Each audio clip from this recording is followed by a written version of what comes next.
think I'm live. Sorry about that. I don't know what I just lost track of time. I don't even know what I was doing. I think I just zoned out, and I was like at like 9 after I zoned out, and next thing I knew it was 21 after. Sorry about that. Welcome to the stream. Welcome to the stream, everybody. Good morning. Good morning, Grace. Let's see. Thorpe streamed yesterday on Kick. I did watch a little bit of it, but mainly I went back and tried to clip some stuff from the footage that might be deleted. Ruby had Lynx, Lowe, Ava, and Lalo on the show. VP doing her normal stream. The Jedi had a car accident. Well, yeah, it's an I want a supercut on the car thing. I'm very interested in the Jedi Joy. She hit a dumpster apparently with her car, but yeah, that's pretty much it. Tony Yeoman did a video eating Church's chicken that was kind of funny, where he was mad because the people at the counter didn't automatically like give him a discount or whatever. But he's got a new video out now. He's doing a stuffed turkey leg challenge or something. I don't know. Anyway, that's it. That's all the news. Since we're running late, let's get right into it. Memphis, CWA Championship Wrestling out of Memphis, May 16th, 1987. We're almost halfway through 1987. How terrifying. This is as would be seen by the Evansville audience. Here we go.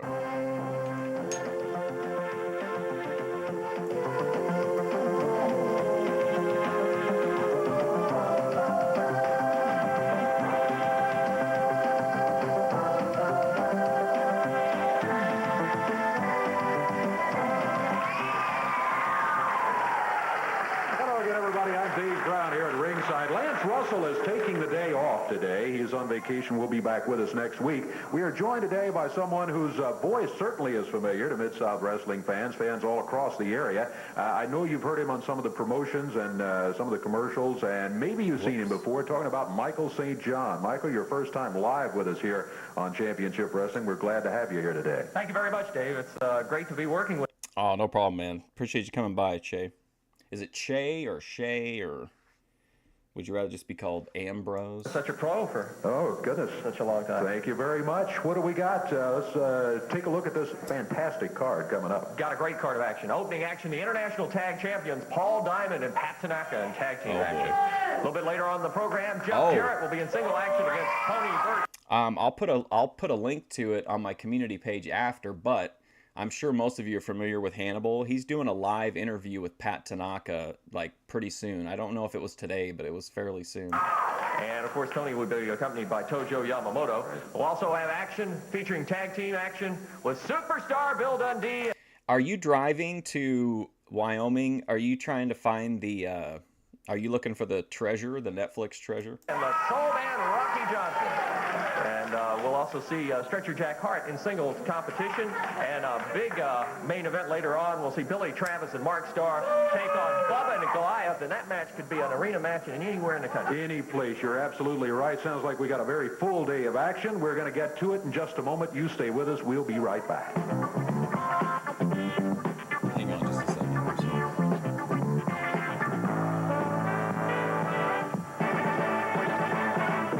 We'll be in the ring here in just a moment. Before we get to that, though, just a word about something that is, Michael, I think most unusual. I've never heard of anything like this before in wrestling circles, but it's something called the Parade of Stars, which is coming up in Memphis, Tennessee at the Mid-South Coliseum. Yeah, I did, Anand, and it was kind of weird. Let me take a second here. I'll find it and then I'll come back. Give me a second. On Sunday, May 31st. It was really odd. This is one of those things that I think fans from around the area may want to travel to see, because it's kind of an opportunity to meet the wrestling stars in person for autographs, maybe pictures, and all that sort of thing. A lot of folks going to be there, too. I think it's the first time ever in the country that this has ever been attempted. And some outstanding personalities besides the wrestlers are going to be on hand. Miss America Kelly Cash will be there. Wow. Dallas Cowboys running back Tony Dorsett.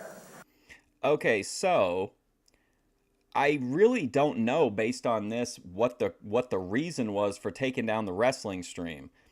There's a song at 1 hour 12 minutes 51 seconds of the video. It's just two guys in the ring, and it says that Battle to the Top 172754, and the person who is credited, it's a song, by the way, C. Palmer, but he would be, whoever that is not, doesn't, oh shit, doesn't have any interest in taking the video down or affecting the visibility. All they want to do is revenue share on the video, which would, who cares? But the issue is, I guess, eye for an eye. But I don't really know I don't know why the wrestling stream went down twice. Because remember, it came back up with Portland. So I don't know what ultimately, those are the only two things. The eye for an eye copyright owners demonetized it and blocked it in several territories.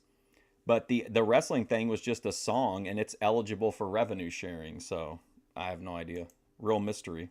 And former Pittsburgh Steelers quarterback Terry Bradshaw among some of the stars that will be here for that. All right, very good. Well, we got more about that, including the folks you just mentioned. Let's take a look at this right here, and you'll get more. Well, I watched that. What was it called? Greed and Gold, or Gold and Greed, like some Netflix docuseries. It was pretty wild. For information. Right? Millions of dollars worth of treasure just sitting out there, and none of our favorite streamers are looking for it. I sent the link of the story to Grace to see if they wanted to go look for the treasure. Right now. Sunday, May 31st, the big names fly into Memphis for the Parade of Stars in the... But we for sure can't watch Eye for an Eye anymore because the actual rights owners are like blocking it. But I'm still confused on the live stream takedown. South Coliseum from noon till 6. Come on down. Bring your cameras, your family, your hot... Come on down. Grab books and meet the stars. Yeehaw's own Grandpa Jones, Pittsburgh Steelers superstar Terry Bradshaw, Andrew Stevens from the movie Seduction and next season's star of Dallas, Miss America Kelly Cash, country music star Bobby Bear, James Tyler, Max Holden from One Life to Live. I bet you ATF Media went to this when he found out Bobby Bear was going to be. Yeehaw's own Misty Rowe and Nurse Goodbody Canella Hutton, Dallas Cowboys sensation Tony Dorsett, Jimmy Jameson, lead singer and Survivor, FM 100's morning team of Ron Olson and David Page, Rufus Thomas, George Klein, Jack Eaton, John Grisanti, the Memphis Storm soccer team, the Memphis Chicks, including George Lapidus, the Chicklets, and the mascot. And there's more. Cartoon superheroes, the Transformers, Teddy Ruxpin, the Care Bears, Care Bear Cousins, Animal Crackers, Strawberry Shortcake, R2-D2 and Darth Vader, the Pound Puppies, Spider-Man, and the Incredible Hulk. Max Headroom will make special digital appearances all day long. The King of Wrestling, Jerry Lawler, Superstar Bill Dundee, Rocky Soulman Johnson, Jeff Jarrett, and a bad guy wrestler Dunk Tank. That's still not all. Race car driving legend Hooker Hood, MSU Pom-Pom Girls, Mike Paxton of the Boston Red Sox, John Ketzinger of the Chicago Cubs, pitcher Charlie Lee of the Montreal Expos, Stanley Morgan, voted most valuable player by the New England Patriots, and kickboxing champion Anthony F. Elmore. Plus, Budweiser's Dog of the Century, Spud McKenzie, and the national champion monster truck, the Crimson Crusher, with surprise mystery stars all day long. You'll have to see to believe. The stars fly into Memphis via American Airlines. American, the official airline of the Parade of Stars, and accommodations for the stars provided by Wilson World Hotel. Sunday, May 31st, Mid-South Coliseum from noon till 6. Ticket prices $6. You don't believe him that the Transformers and the Care Bears were there? How do you think they did it? Just like costume people, or do you think it was just like a booth of like Care Bear shit, like Care Bear toys and stuff? For adults and $3 children under 12, with proceeds going to benefit Special Olympics, the Parade of Stars. You've got to be there. Boy, what a fantastic concept. And all those folks going to be here in that one place, huh? I missed it, Jeremy. I don't know who half those people are, to be honest. It's going to be quite an event. Probably a lot of them are like local Memphis people. That's one you don't want to miss. I guarantee you that. May 31st to Sunday, Memphis, Tennessee, coming in right now. Now let's...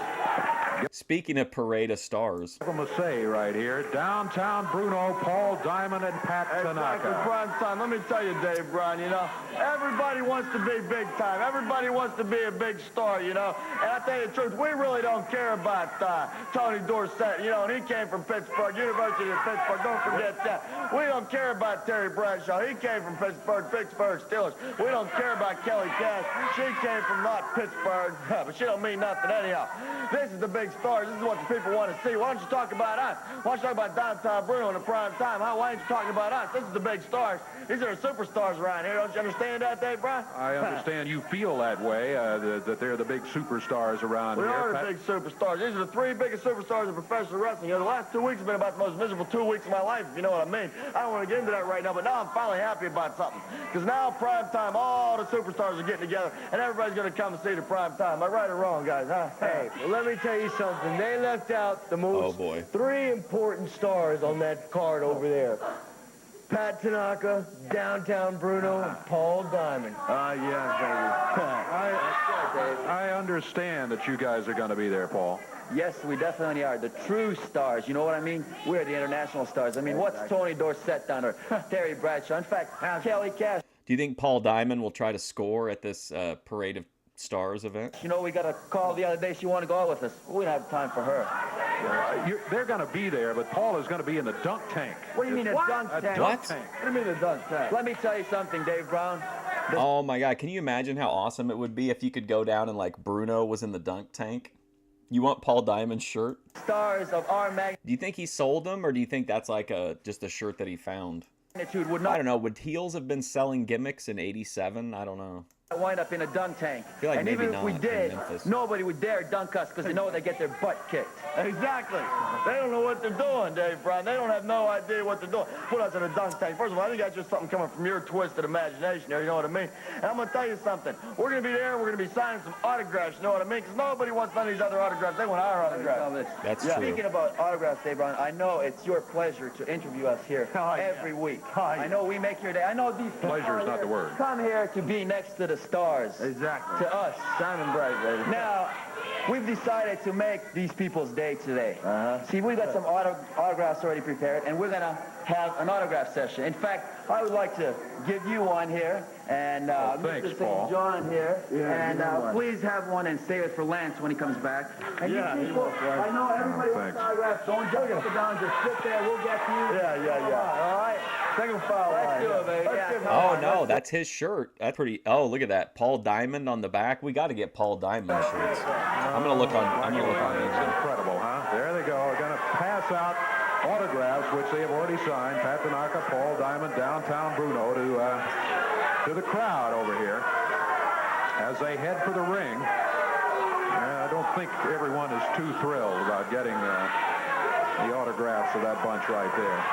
Anyway, they step up to the ring apron, and Michael, we're about set to go with championship wrestling action here. Our opening match will be one fall with a 15-minute time limit. Introducing the International Tag Team Champions in action. First, their opponents from Memphis, Tennessee at 230. I'm seeing a bunch of Paul Stanley shirts on eBay, but not any Paul Diamond, unfortunately. Diamond Supply Company short sleeve shirt, but I don't think that's Paul Diamond. Damn. 5 pounds, David Haskins, and his partner out of Memphis at 204 pounds is Ed Maddox.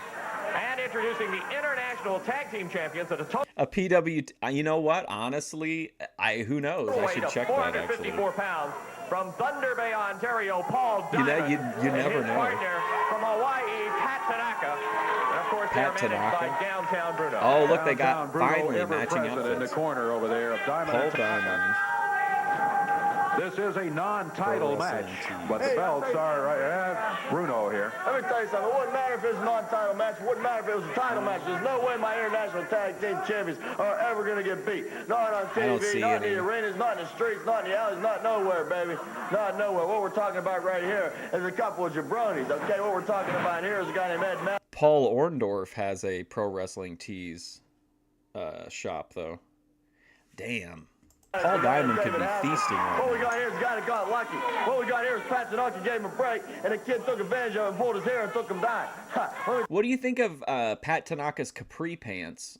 tell you something, Dave Bryan. It ain't going to happen again. Here's a guy walking around with a picture or something on his chest. I mean, come on, we don't need pictures on our chest. You know what I mean? People look at us. They say that's prime time. We don't got to add nothing at no time. I want to tell you something else, Dave Bryan.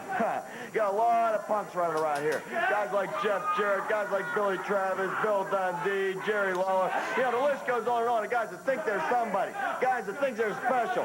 Guys that think they can make a tag team just because they put two people together and they sign for a match and they slap each other on the hand hand and they go in and out of the ring. Well, that ain't a tag team. That's two separate individual wrestlers trying to get together. What we got here is prime time. They go together like Laurel and Hardy, Abbott and Costello, Scotch and soda, frickin' Frank, you know what I mean? These guys cannot be separated, you know what I'm saying? Can you separate roast beef and mashed potatoes? No, you can't. You can't separate Paul Diamond and Pat Tanaka, because that's prime time in all its glory. And not only the toughest tag team in professional. Are they, or are they tucked into his boots?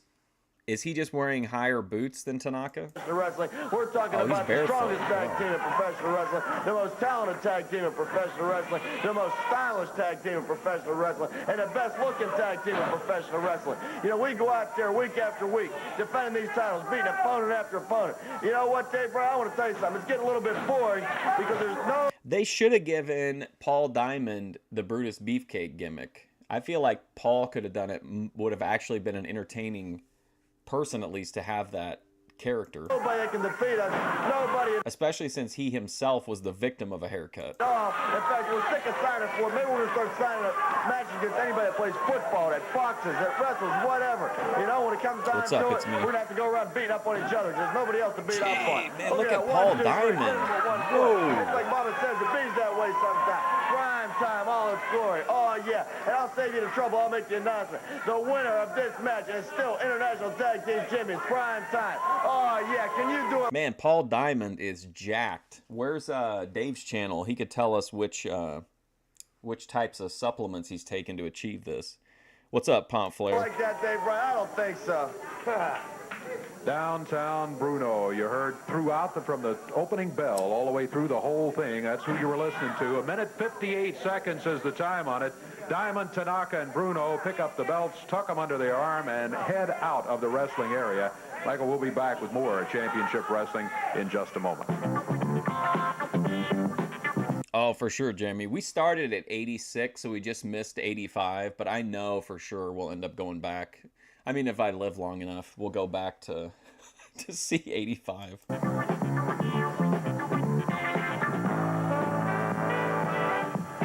I just think he, honestly, like, no offense to Beefcake, he was in good shape, but he looked big and watery. He never really had in my opinion, I mean, he looked like he was, again, in good shape, but nothing like what Paul Diamond just looked like. And Paul Diamond can wrestle. Granted, Brutus has an 80s WWF promo style. I guess maybe that helps a lot, but I still think Paul Diamond could have done it better. Lance Russell is taking a week off. He'll be back though. Bad Company, you got it, Ringside Rebel. I'm Michael St. John from Championship Wrestling. A big card of action Wednesday night at the Evansville Coliseum. Opening match, Alan West takes on Mr. Shima. The Southern Boys take on Moondog Spotted Tony Burton. A battle of the managers. Tojo Yamamoto against Downtown Bruno. Mid-America title match. I think we've only got what do we have? Maybe a couple more years. When do things switch from like CWA to USWA? Is that early I know it's for sure like early 90s, but is it before that? Because we're already at 80. This is already halfway through 87. An international tag title match in the cage. Paul Diamond and Pat Tanaka, the titles on the line with Downtown Bruno, take on Mark Starr and Billy Travis. A main event, a Southern Tag Team title match. Oh, thank you. It's me. I know that'll be good for some end of the stream content sometimes. Golden Boy Chick Donovan and Stretcher Jack Hart take on superstar Bill Dundee and Rocky. Give me that microphone. You know, people be thinking we might be a little bit worried about... So did Bruno lose a hair versus hair thing? The steel cage match. Well, the only thing that worries us is Billy Travis and Mark Starr are so skinny that they might sneak out through little holes in a cyclone fence and run back home to their mothers. That's the only thing we're worried about. Am I right or wrong, guys? Hey, prime time, baby. You know, lately our matches have turned into like a track meet. I thought they were track stars and not wrestlers. Well, boys, it's time to get the jogging shoes off and put the wrestling boots back on. He should just say strutting and cutting and then hand the microphone back. We'll be locked inside a 12-foot steel cage, hey, TJ. boys. Get ready to feel some pain right there in Evansville, Indiana. Drug addict and steroid enthusiast. Evansville Coliseum, also the site of the Southern Tag Team title match. Stretcher Jack Hart and the Golden Boy Chick Donovan. The legend has returned. Bill Superstar Dundee. Man, this is so amazing. Hey, what's up, Hurricane? Oh, there was an EFD sighting. Nice. I can't wait. This is so great to me. We have the wise man, Paul Heyman, and he's managing fucking Barry Horowitz. What a great angle. And pharmaceutical buddy Rocky Johnson. You see, Dundee. Pharmaceutical buddy? I like the sound of that. You're a legend, and I congratulate I consider all of you that also get high during these shows to be my pharmaceutical buddies. you for your years of success. I also congratulated Jerry Lawler. He's gone. We congratulated Soul Train Jones. He's gone. Bill Dundee, you want to be gone? Mess with Chick Donovan. Mess with the stretcher. Tell him, Stretch. You know, the doctor stretches in. Oh man, what a great gimmick. The Doctor of Stretchology. Oh, what a great title. And you side jabronis are out for good. That's action at the Evansville Coliseum. Paulie Dangerly. He's Paulie Dangerly still, by the way. He's gonna beat you in the ring, and then he's gonna resize your wife afterward. The Doctor of Stretchology. What a gimmick. With Chick Donovan and Jack Hart going for the title against Rocky Johnson and That's a good t-shirt idea, pharmaceutical buddy. superstar Bill Dundee. Goodbye, Dundee. Catch all the action Your Wednesday night history. at the Evansville Coliseum. You know, coming into the to the territory here, some folks that I think wrestling fans are familiar with, Michael St. John. It's been a while since we've seen them, but one of the strangest and most rugged tag teams ever around. Talking about the Moondogs. Quite unpredictable, too. Oh my God, Pomp Flair is gonna lose his shit. The fucking Moondogs. What they're up to. Absolutely. And the big bone they have hanging in the corner and all that, you always got to watch that. Here's more right now on the Moondogs.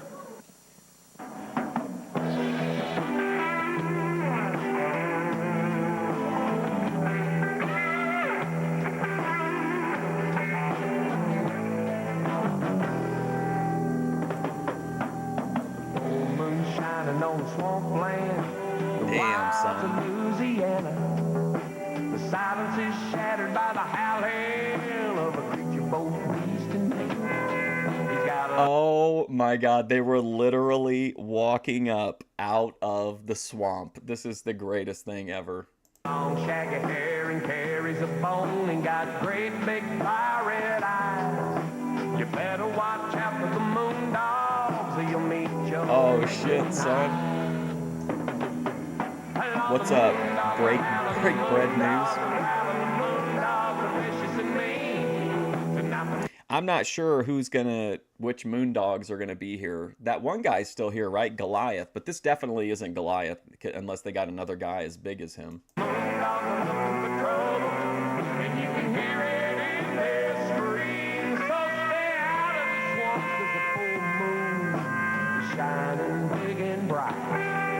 Didn't Cornette also use this gimmick where Batista came out of the water like that when he was Leviathan? You might run into a moon dog and meet your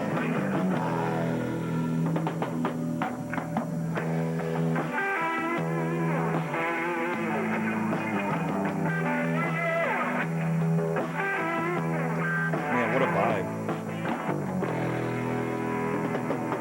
Now when the moon dogs walk swampland, they use bones till at night. And you can tell they're the devil's children. They caught syphilis. They act like it. Life out of you.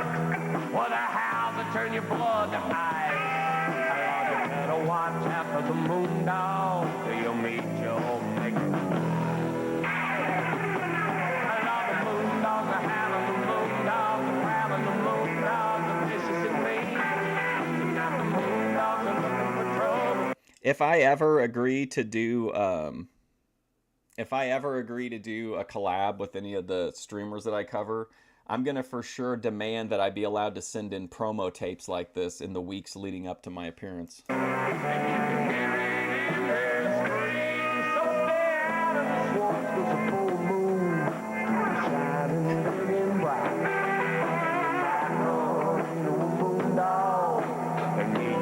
Skinner's neighbors.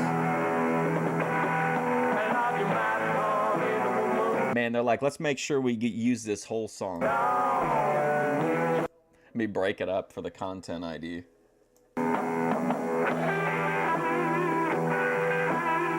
Yes, Lord Piff. Yep, absolutely.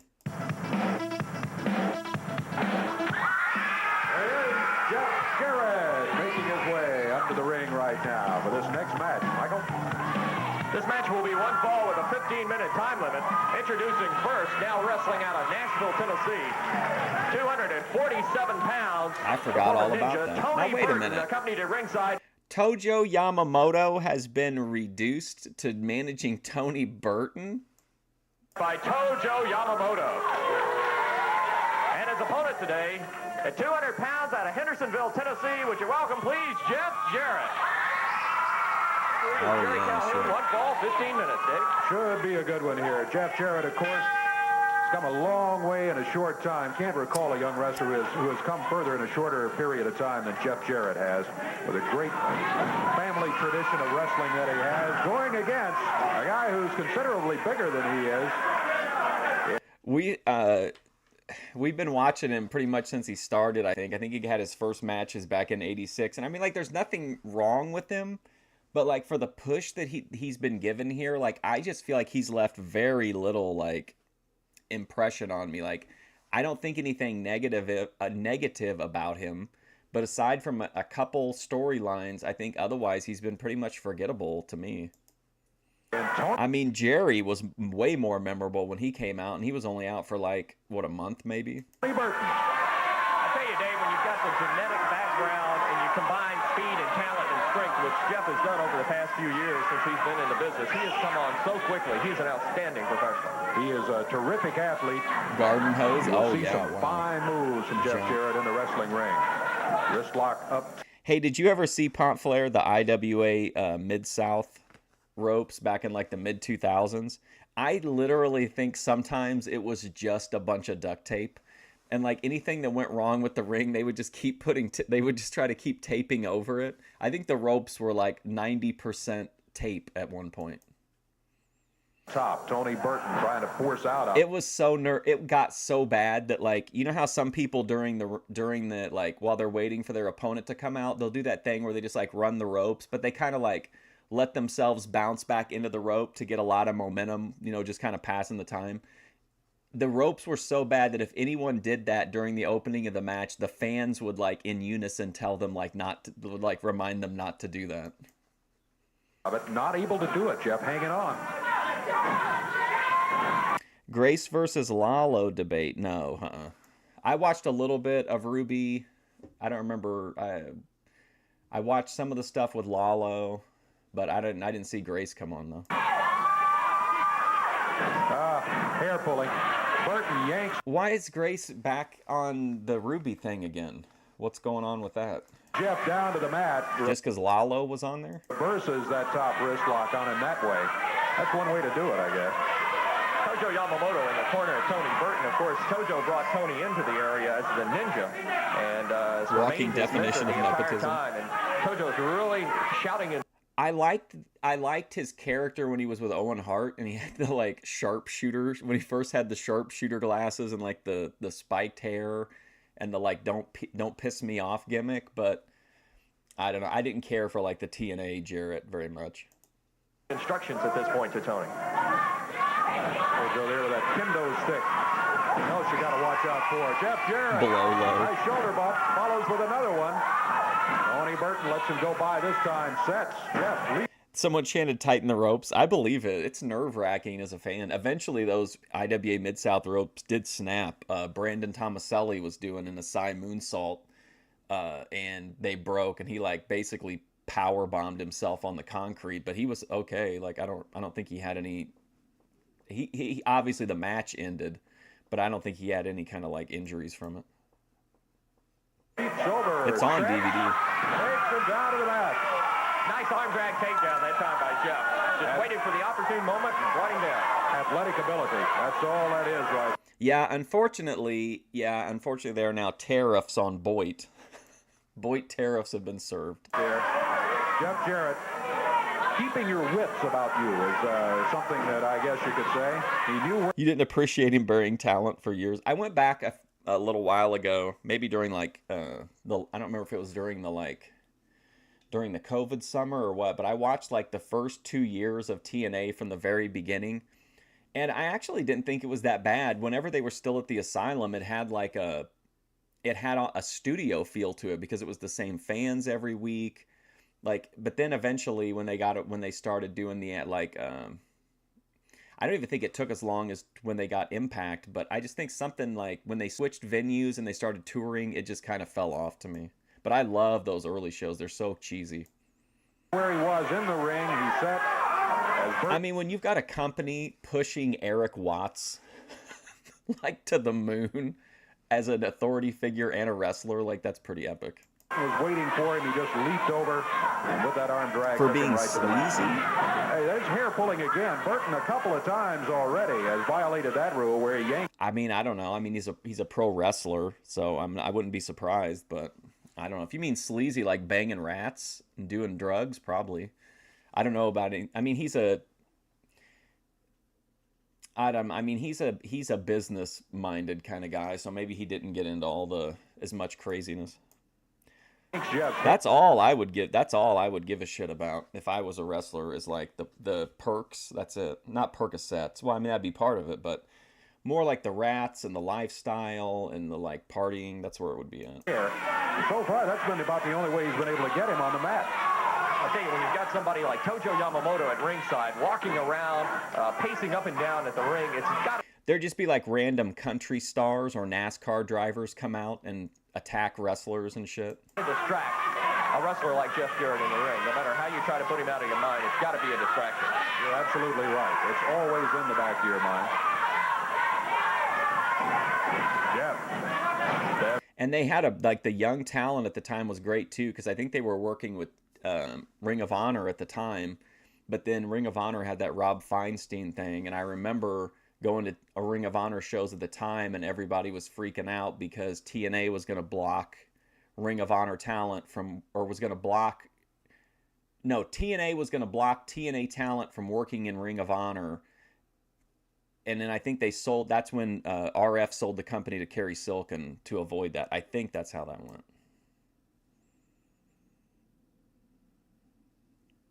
Whoops, sorry. That's over. Hey, Dancing on the Sun. Again, sets. And Jeff. Sleazy as a promoter, I mean, there's no such thing. At least, I don't know, maybe now. But as far as I know, back when I was going to wrestling shows and stories I've heard before, I mean, unless you're dealing with, like, the guy in St. Louis that way back in the day, you're probably going to... It's all promoters are sleazy. Low with a good clothesline forearm. It's covered by Jeff. Count is one, but a one. Yeah, I mean, I haven't seen a lot of world class, but the AWA doesn't always look too great. Count is about all he gets there. Jeff is giving up quite a weight advantage to Burton in the ring right now. Burton also quite a bit taller, and Jeff using his speed and the leverage to control the match at this point. And so far, he's used it well. Jeff has pretty well been in control, as you say. The only two instances that he hasn't been is when he had his hair yanked. Boy, look at that. I love to watch him move on those holds. Burton was trying to set up on a hold, and Jeff just reversed him right there. The word fluid seems to apply to Jeff Jarrett. He's so smooth in the ring. Back in the corner, dangerous place for Jeff to be. Burton using the fist now, warned about it by the referee, whips Jeff across the ring into the turnbuckle, but Jeff moves, and Burton hits nothing but the turnbuckle. Counts one, but he can't get a 2 count. Burton, big strong guy, is able to kick out of it.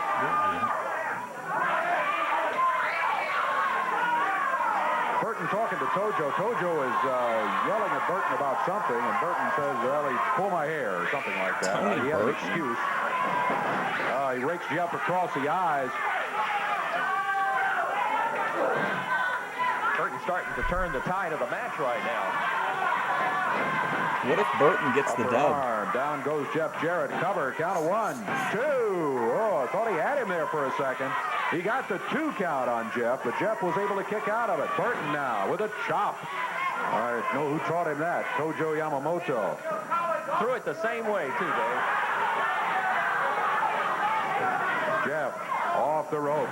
Runs into the upper arm of Tony Burton. Burton with a cover. 1. That's a 2 count. Jeff kicks out. That was close. Burton now trying the body slam. Been able to get a 2 count on Jeff a couple of times here, but has not been able to make it stick for 3. Tony Burton on the middle rope. Here he comes. Jeff moves. Jeff Jarrett really going there. on. Burton just hit the mat hard. There's a right fist by Jeff Jarrett. Yeah, he did have it doubled up. The referee warned him about it. He does it again, though. I guess he figures Come on, ref. Burton's got it coming after what he did to him a couple of times. Is that what it says in the rule book? Get off his hair, Jeff. Jeff Jarrett reversed, whipped it. So what do you think the point is? And we've talked about this before, but I don't think we talked about maybe why it was happening. But Jeff Jarrett works kind of how Hogan, even as a babyface, used to do a bunch of like heel shit, like raking the eyes and raking the back. Jeff Jarrett does a lot of heel shit as this ultra babyface character. But like whenever there's been a split or a feud, he's always been the good guy. So like are they trying to get him over as like a John Wayne type of character who's gonna like do whatever he wants to do? Because it doesn't come off like that to me. But then I don't know why he does the heel shit. Into the rope. Sunset flip. Got 1, 2, 3. Got him. 4 minutes, 35 seconds of time on it. And a good win for Jeff Jarrett over the 4. Do you think, though, like modern fans care? Do you think they really, like people who are kind of, maybe not exclusively, but have mostly seen modern wrestling, are punches important to them? I feel like it's the kind of ground zero for building in ring, but Jeff Jarrett is like Ben Thorpe, a natural heel pretending to be a babyface. There you go. Former ninja Tony Burton. Tojo's not happy. Look at Tojo in there. He's not happy at all. He's yelling at him. He's giving him down the road. Well, he sure is. Tojo. He didn't like when Miss Hayes talked to his tag team partner. That really sent some shockwaves through the territory. With that kendo stick, Burton has just lost the match, and boy, Tojo. Like a Steve Corino ECW kind of gimmick where it's like pissing the fans off because you're slowing the match down. I think you'd have to do it though without telling them. Does that make sense? Like I don't think the heel should necessarily like discuss it or whatever. It's just the heel just works that older school style. Is chewing him out right here in the middle of the ring on TV. Tojo doesn't like to lose. We know that, and he's upset. Well, I don't know what. I can't hear what he's saying to him, but you can see poking him with that kendo stick. Burton, not only did Burton get beat, now he has to. Tojo just slapped him. Open-handed slap in the face, Tojo. Tojo's wanting him to bow to him. Yeah, well, Burton has bowed to him a couple of times, but Tojo just keeps on. All right, I see Burton saying, "Okay, I'm sorry." Oh, kendo stick. And then just like Hulk Hogan was accused of having lust in his eyes and groping, that's what happened to Lalo whenever the Mega Powers exploded in the RV the other day. Across the forehead by Tojo. Burton now bowing. He told him half dozen times he's sorry, but Tojo. Dave, I don't think I've ever seen Tojo this mad with one of his I don't either. It's incredible. So, of course, Tojo and Jeff Jarrett, there's bad blood going back there for a long way, and I guess Tojo is upset. That adds to his being upset a little bit about that. Tojo said he's embarrassed because he can't beat a kid like Jeff Jarrett, and he's still not happy as they leave here. A Tony Burton face turn. Everyone's been on pins and needles for that, I think. We're going to leave here. Well, honestly, they probably are, because we've seen that the Memphis fans, for the most part, just want to cheer the good guy and boo the bad guy. So they probably would prefer more people to turn babyface. We'll be back with more in just a moment.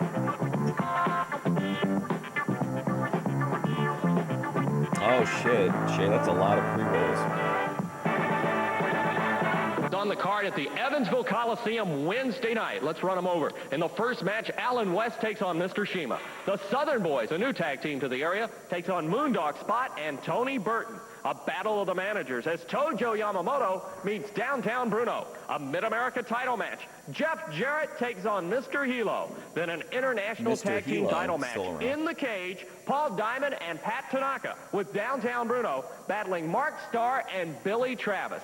And the main event is for the Southern Tag Team Championship. The Golden Boy, Chick Donovan, and Stretcher Jack Hart, with their new manager, Paul E. Dangerly, battle the superstar Bill Dundee and the Soul Man, Rocky Johnson. 6 big matches in all, including that cage match and that big title. Yeah, I don't know. Alan West is still, I don't know. There's something there. I just don't really understand. I don't like most of the guys that I just don't connect with. I don't even, like, I'm disappointed when they're on screen. I don't know. Maybe he'll come up with something. He's got a decent look. Like, he looks like an 80s wrestler. I guess that's why I like him. But he's pretty match for the main event. All that action coming to the Evansville Coliseum Wednesday night. Again, the international title match in the cage. Diamond and Tanaka with Bruno against Starr and Travis. Chick Donovan and Jack Hart against... Well, it'll be 4.5, but it'll be 6 stars if it would have been in the Mid-South Coliseum. Dundee and Johnson. Catch all the action at ringside, Evansville Wednesday night. More championship wrestling action coming up right now. Is in the ring. Bill are going to be facing a couple I keep forgetting he came back last time. Wrestlers, and there they are right there. For the nice Eddie Munster for this match is Michael St. John. Thank you, Dave. This match won fall with a 15-minute time limit. Introduced near corner, 206 pounds from Memphis, Tennessee, Keith Eric, and his partner from parts unknown at 279 pounds, the Thunderbird. Their opponents in the opposite corner, weighing 214 pounds from Australia, superstar Bill Dundee. Did you guys see they announced the Legacy Hall of Fame people? I'll need some help. I remember it was Kamala, Ivan Koloff, and Dory Funk Sr. That's a pretty solid lineup, honestly. Partner from Washington, D.C., 275 pounds. The JJ time. Soul Man Johnson. Dirt Shoot Hour. Your referee is Jerry Calhoun. Dave? All right. Spicoli, if I'm ever able to do a night stream just for you, the first one, I'm going to call it Dirt Shoot Hours. Looks like Rocky Johnson's going to be starting against Keith Eric in this one, the Soul Man with a big size advantage. Soul Man, Lance and I, Michael, have talked in the last few weeks about the Soul Man. He was in some powerlifting competitions over on the We watched some one time. I'm definitely down to have a Wally George day. I've got like a 2-hour supercut of like highlights. Of Africa and put on a lot of weight. He's been trying to drop some of that weight, and he's down around 275 pounds. That is about ideal. Somewhere between 265, 275 is where he would like to be in prime wrestling weight. He is one tough son of a gun, let me tell you. I'll tell you, when you have a combination of someone with the strength and agility Mud Show Hours, and you team them up with a dynamo like superstar Bill Dundee, what a great combination for a tag team. You're right. Induct JT, he's a first ballot Hall of Famer. I put Necro Butcher in at the very beginning. Dundee. You have a great Wally George story? I don't think Dundee has ever walked in a ring where he considered himself the underdog. I think he's always felt in his own mind that he could go in and beat anybody, no matter how big or how... No, but Tony Falk is in the Memphis Hall of Fame, so that's something. Tough they were. One of Bill's favorite sayings is... Oh, no, he did switch it up? Oh, man. And look at this. Yeah, a little Fargo strut there from Bill Dundee. Bad decision, if that's true. He pretty well did dominate Keith Eric. Eric over to the corner makes a tag on the biggest of the team members on that side of the ring. Mark Kerwin-White. Under the mask, it's the Thunderbird. Look at this. Rocky just slipped that side headlock with no trouble at all. Word of encouragement from the superstar down the ring apron. These two men are about equal in weight, Dave, but Rocky's got a little height advantage and, of course, a lot of experience advantage over the Thunderbird. Did he wear his knee pads that low when he was the Black Billy Jack Haynes? I don't think so. You broke into his car? Oh, wow. And Jesus, Padilla. Look at that. Whoa! Oh, my God, wow. He talk about the strength and agility. Boy, Keith Eric looked over here as if to say, what is this that we have been booked against? Well, that's the soul man, Rocky Johnson, and that is why Rocky wanted to lose some of that excess weight, because the more weight you have, generally, the less agile you are. So he wants to be right in his prime, and he's close to it, as he just proved right there. You wouldn't do that to Big Ben, would you, Spicoli? Put it in the RV. He's definitely got the speed that he has always had, Dave. He may be carrying a few more pounds, but that speed is absolutely there. Rocky got tired of being pounded back on the rope, so he came out really pummeling the Thunderbird. Gave the tag. Dundee splash. What was interesting? His end count is 1, 2, and it's over. I like Bill Dundee and Rocky Johnson as a tag team because they both have the both have the El Dandy luchador build. 2 minutes 28 seconds of action and a victory for Bill Superstar Dundee. And I've heard of a Chili Willy. I don't know if it's the same one or not. Soul man Rocky Johnson. They look good doing it too. Oh, we're bit well. We don't really say rock and roll RPMs around here. We say the original rock and roll tag team, Maniac Mike and what's that guy's name? God damn it. Maniac Mike and Tommy Lane. Is it Tommy Lane?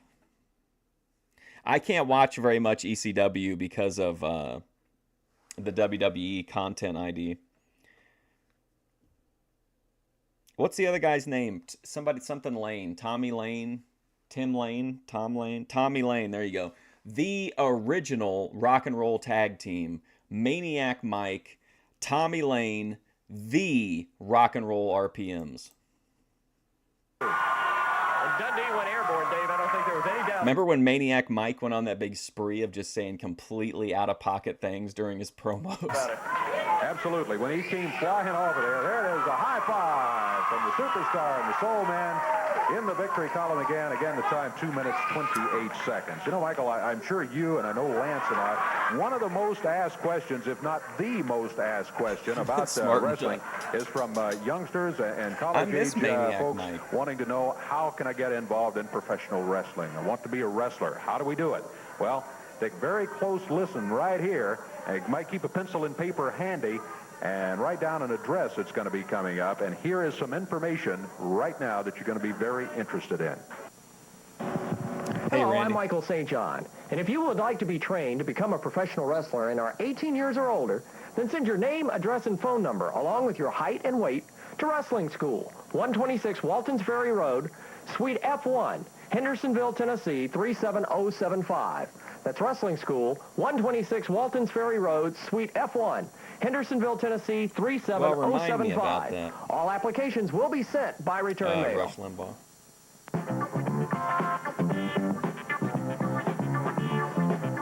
Yeah, I miss him. You never had any idea what he was going to say or who he was going to say it to or if he's just going to punch somebody in the face. Dave Brown has been promoted. That's true.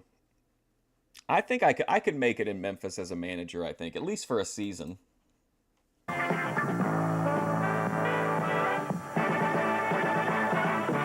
In the ring, coming in right now. All right, hide your girlfriends, hide your wives. The stretcher Jack Hart is in the building. With one of the Southern Tag Team belts around his waist. And using his finishing hold, the dilator. Paulie Dangerly in his corner, stretcher Jack Hart. Well, official introduction. I don't have a link, Spicoli. I don't have any panels, man. I don't have any of that technology. Michael St. John. Thank you, Dave. This match won fall 15-minute time limit. Introducing far quarter, 203 pounds from Memphis, Tennessee, David. Wasn't that Music Blitz? Wasn't that like associated with WWF for a little while? Like one of their original feeder leagues, I think. Johnson and his opponent, one half of the Southern Tag Team Champions. From St. Petersburg, Florida, 227 pounds, stretcher Jack Hart. Yeah, it's nothing against you, Spicoli. I just literally don't have like any. I don't have any way to do that. I'm like barely able to stay online like with just this with my SD video. Accompanied at ringside by Paul E. Dangerly. Hey, Armand. Your referee is Jerry Calhoun. Stretcher Jack Hart. Boy, this guy has come in here and has been something else. Not always pleasant either. Matter of fact, I could definitely take Jimmy Hart these days, and if they tried to book it to put him over, I just do a shoot pin and hold him down. the time not pleasant. Look at him as he jumps David Johnson right there. A vicious, vicious wrestler. This is one tough customer, and when you add the stretcher tutelage of Paul Dangerly in the corner, he looks like an escapee out of the Ramesses exhibit. Look at what is going on with Paul Heyman back there. But you add him in the corner with a guy like Stretcher Jack Hart, and this guy... Did somebody, did he get some shit thrown in his face or something? He's maniacal in the ring. Isn't that what professional wrestling is all about? Tell him, Dave. The words. You're the expert. You should tell him that is what professional wrestling is all about. From the amateurs right up to the Olympics and right into wrestling. Go ahead, talk, Jack Hart. Tell him. It's crazy that Barry Horowitz is super over as a bad guy and being managed by Paul Heyman. It's just mind-blowing. Thank you, Paul. He has, I hate to admit it, but he has a point. Professional wrestling is all about winning, but I would also say professional wrestling, we like to see the rules followed. Bullshit. Bullshit. How come you never hear Dave Brown talk about the rules? I can remember earlier when Jeff Jarrett was hitting that guy with a closed fist, and Dave Brown was like, oh, well, he had it coming. Okay, buddy, but now you care about the rules. They bend those rules at every opportunity. Bend, break, and demolish those rules, Dave. I'll tell you one thing. This Jack Hart, though, he stays right on top of his man at all times. He and Chick Donovan have formed a very formidable team, rough, tough team. They've won the Southern Tag Belts, and they're just running roughshod over the entire area. And you're just seeing an example right there as he grabs this young David Johnson. I bet you can't wait to see the film either. You thought that Lawler thing was good. Wait till you see this. What's he talking about? I was just going to ask the same thing. I'm not exactly sure what Paulie did. I saw part of it. I didn't see all of it, though. I must have tuned out before everything really got crazy. I think I stayed for part of... I watched up until Lalo got there. I stuck around for a little while. Angeli is talking about. Maybe he means the films and tapes of the match that's in progress right now, as he feels that his man, Stretcher Jack Hart, is firmly in control. I'd have to agree with that. Centrist edge Beautiful lord. belly-to-back suplex right there on Johnson. Oh, look out. 1, 2, and 3. He got him. Boy, I tell you, Stretcher Jack just totally dominating young David Johnson. David being helped now by... I know I wrote one. I think I did a video review, but it's a pretty old one, though, I bet. Referee Jerry Calhoun. It's probably from the short hair days. As Stretcher Jack Hart really put the pressure on that leg. Paulie Dangerly. Your record book? Yeah. In the Mid-South area? That's right. You want to come down here? Let's come down here, as a matter of fact. Undefeated in the Mid-South area is absolutely true. That is right. And now, the new co-holder of the Southern Heavyweight Tag Team Championship with Chick Donovan, who's at the beach today. And what happened to Heyman's face? Congratulations. It was a great victory. I loved it. Thank you to the greatest wrestling manager in the world, right there. A good-looking man, even though somebody messed up his face. You know, I want to thank you for flying me down to St. Pete. Oh, no. Look at this tan. Is this a tan or what? Thanks for flying me down to St. Pete. Is this a tan? I want everybody Stretch out there. Dave Brown. I don't care if you're a rock farmer, a redneck. I hope Lance Russell, the reason he's not there is because he's tending to his wife after a visit from the stretcher.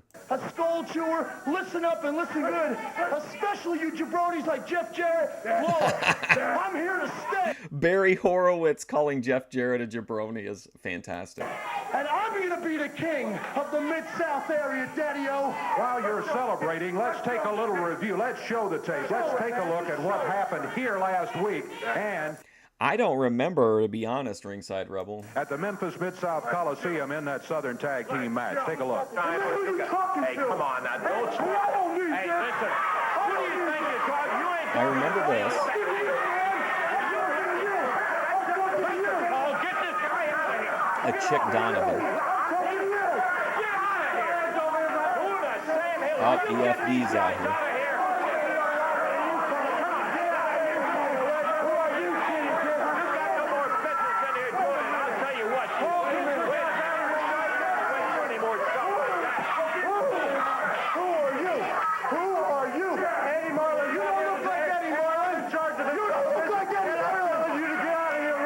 look at him. He's trying to back down the stretcher. It's working, though.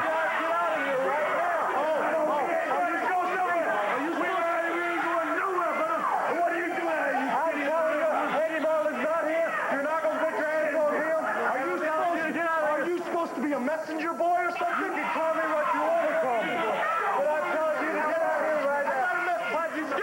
Oh, there we go. Ooh. EFD is down. Oh, look at Lance Russell grabbing the hair.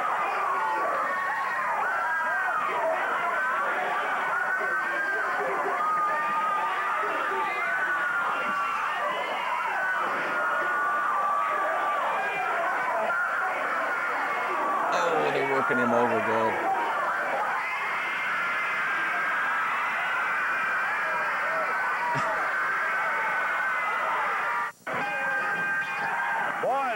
It's an apartment complex.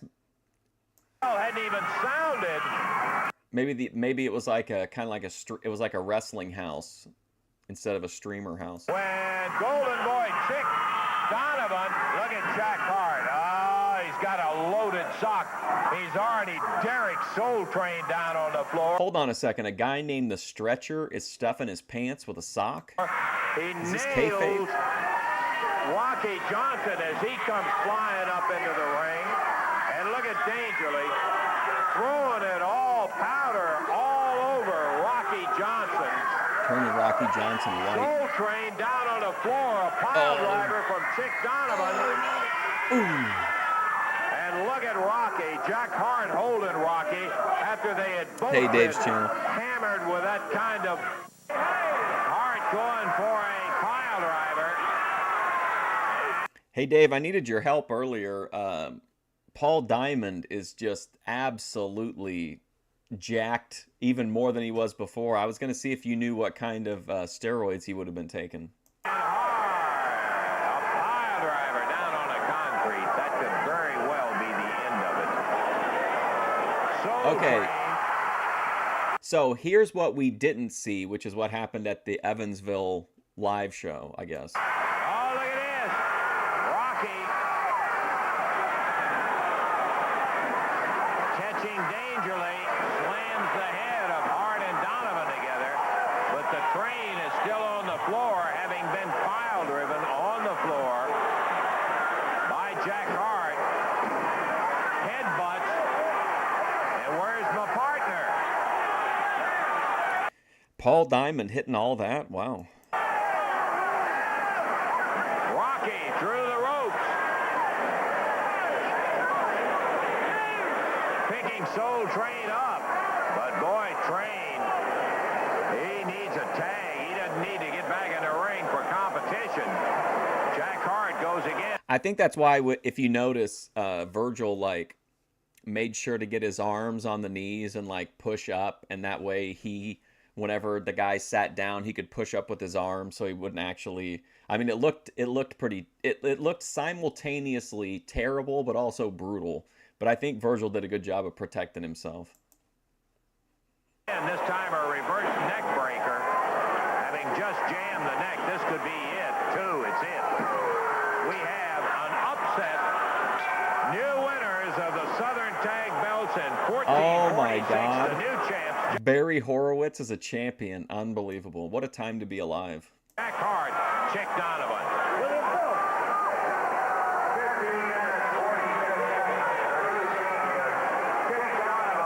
Chick Donovan and the Stretcher.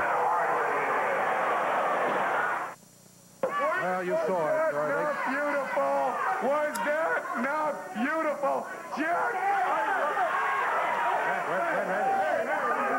Oh, EFD's back. You asked for Eddie Marlin. You asked to give Eddie Marlin a message. He's here today, and he has a message for you. Ah, shut up, Eddie Let's Marlin. run his daddy. He's not. What do you want, old man?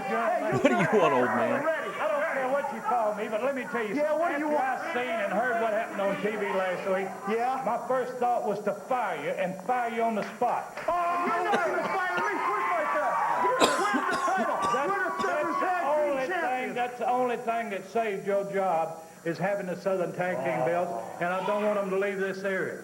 That's what happened with Fire and Flame too. Remember, Eddie Marlin wanted him out of the territory, but he couldn't because he had to keep booking him until they lost the championships.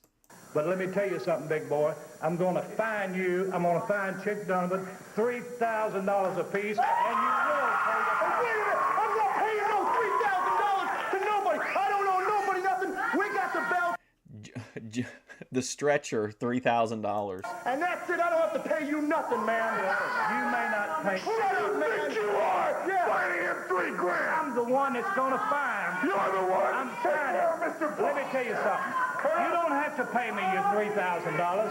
You was in a championship match. I have in excess of $3,000. Talking a lot of garbage. You better listen. Then you better back up, man. Well, you better listen. You shut up or else I what? got in excess of $3,000. It's owing to you, and it's owing to I'm not owing nothing, man. $3,000 will be deducted, so the fine will be paid, and that's all it is. Oh, boy. Play hardball. You want to play hardball?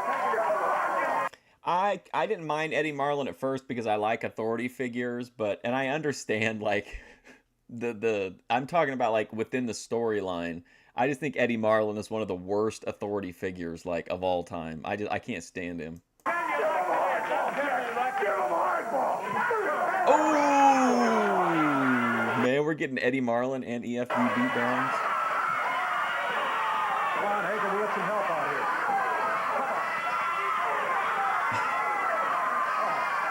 So Barry Horowitz has a nickname of the Doctor of Stretch.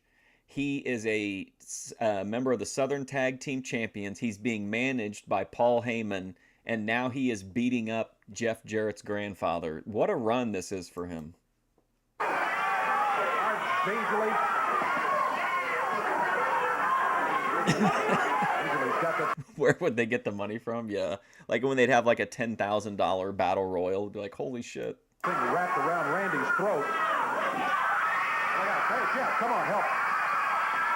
Jeff Dundee, Rocky Johnson. There goes Beasley out of here.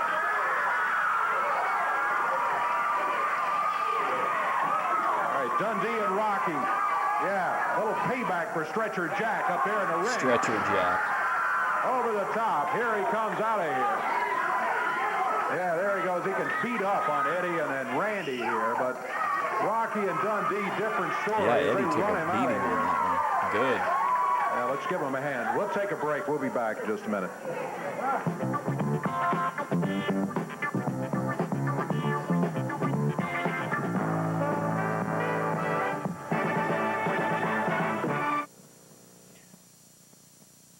Wednesday night wrestling action, the Evansville Coliseum. 6 big matches, including a battle of the managers, Tojo against Downtown Bruno. Mid-America title match, Jeff Jarrett against Mr. Hilo. International tag title in the cage, Paul Diamond and Pat Tanaka against Downtown Bruno, or with Downtown Bruno against Mark Starr and Billy Travis. And the main event for the Southern Tag Team title, the Golden Boy Chick Donovan and Stretcher Jack Hart against Rocky Johnson and Superstar Bill Dundee. The international title at stake in the cage, Billy. Well, last week in Evansville, Bruno sent all the goose in and cost us the titles. Well, this week it's in a steel cage. Well, guys, let me tell you something. It's not going to happen this week because we're going to win those titles and we're going to bust some heads right there in Evansville. They invested all that time, all that effort into the BT Express storyline and into Billy Travis, and now they've just dumped him on the low card. I don't get it. And I can't wait. Diamond and Tanaka in the cage for the title mark. Billy said it all. Nobody can get in and nobody can get out. Gear up, boys. Them belts are coming home where they belong to us. Main event for the Southern Tag Team Championship. Oh, here we Rocky go. and Bill. That's all right. Let me just say this, brother. It's like old times again. The Soul Man and the Superstars back together one more Remember when Bill Dundee told that girl she was going back home again and she had to stop prostituting? time. After the Southern Tag Team Championships, well, Bill, you know we were champions before, and we had all these good people behind us, brother. And I know with you on my side, we can get out there and do it again. Now, we're a little bit older, but we like wine. We're a little bit better with age, and we're a little bit stronger, and we want that title. That's right, Daddy, and the Golden Boy, Chick Donovan, and Stretcher Jack Hart. Well, only Stretcher, you... So Lawler just finished a really long run. He ran Dundee out of town. Well, when we first started watching, Lawler had been just run out of town, so we got to run a Bill Dundee in '86. Then Lawler's been on a... We're coming in at the tail end. I think Dundee showed back up again 2 shows ago. So Lawler has like just exited the territory for a while. You're Or going to see, my exited friend, whatever. is the one that they I don't bring know what he does ringside when and he's put you on it when and it's cut you Dundee's back. turn. Now, Donovan, the only nice thing that they told me about you is, Jack, you got a dog that talks, but the only bad thing is, Daddy, he only talks to you. You get what I mean, folks? I don't think that boy's dealing with a full deck. He is still okay, so he is still around. He just doesn't. He's just like more of like a attraction type. He's not like in the storylines, is he? The elevator don't go all the way to the top. Well, let me tell you something, Donovan and Stretcher Jack Hart and that little idiot you call what was he used to be a photographer, now he's in the wrestling business. That irked me, Daddy, because it took me a long time to get in. I didn't have no rich daddy that bought me in like you do, punk. First he buys your wrestling magazine company, then you get in the wrestling business. Well, the soul man, the superstar's putting you out, and we taking the belts off them two groups. We see in Evansville. Like we just wrapped up the Tommy Rich and Austin Idol like ruptured his testicles, and then we had like the payback arc for that, and then I think as soon as that wound up, then that's when Dundee came in. Michael, again, very excited about this parade of Because stars of the which is coming hair, up, which you're going to fill us ATF in on completely here in just a moment. But never before, I've never heard of anything like this. Coming up May 31st in Memphis, Tennessee, stars not only from sports, but also from popular music, from rock and roll, from country music, from other television, other entertainment fields. Take a look at it. The Parade of Stars coming up soon. Oh, boy. Sunday, May 31st, the big names fly into Memphis for the Parade of Stars in the Mid-South Coliseum. From noon till 6, come on down, bring your cameras, your family, your autograph books, and meet the stars. Hee-Haw's own Grandpa Jones, Pittsburgh Steelers superstar Terry Bradshaw, Andrew Stevens from the movie Seduction and next season's star of Dallas, Miss America Kelly Cash, country music star Bobby Bear, James DePaiva, Max Holden from One Life to Live, Hee-Haw's own Misty Rowe and Nurse Goodbody Canella Hutton, Dallas Cowboys sensation Tony Dorsett, Jimmy Jameson, lead singer in Survivor, FM 100's morning team of Ron Olson and David Page, Rufus Thomas, George Klein, Jack Eaton, John Grisanti, the Memphis Storm soccer team, the Memphis Chicks including George Lapidus, the Chicklets, and the Mascot. And there's more. Cartoon superheroes, the Transformers, Teddy Ruxpin, the Care Bears, Care Bear Cousins, Animal Crackers, Strawberry Shortcake, R2-D2, and Darth Michael St. John. I think it's just for this week, hopefully. Vader, the Pound Puppy, Spider-Man, and the Incredible Hulk. Max Headroom Misty will Rowe. make special digital appearances all day long. The King of Wrestling, Jerry Lawler, Superstar There he Bill is. Dundee, Rocky Soulman Johnson, Jeff Jarrett, and a bad guy wrestler Dunk And downtown Bruno in the dunk tank. Tank. That's still not all. Race car driving legend Hooker Hood, MSU Pom-Pom Girls, Hooker Hood. Somebody was asking earlier what name that was. I'm pretty sure he said Hooker Hood. Mike Paxton of the Boston Red Sox, Don Kessinger of the Teddy Chicago Cubs, Ruxpin. pitcher Charlie Lee of the Montreal Expos, Stanley Morgan, voted most valuable player by the New England Patriots, and kickboxing champion Anthony F. Elmore. Plus, Anthony Elmore. Budweiser's Dog of the Century, Spud McKenzie, and the national champion monster truck, the Crimson Crusher, with surprise mystery stars all day long. You'll have to see to believe. The stars fly into Memphis via American Airlines. American, the official airline of the Parade of Stars, and accommodations for The stars you won't believe are Eddie Marlin. the stars provided by Wilson World Hotel. Sunday, May 31st, Mid-South Coliseum from noon till 6. Ticket prices $6 adults and $3 children under 12. With $3? proceeds going to Wow. benefit Special Olympics. The Parade of Stars. You've got to be there. Be there.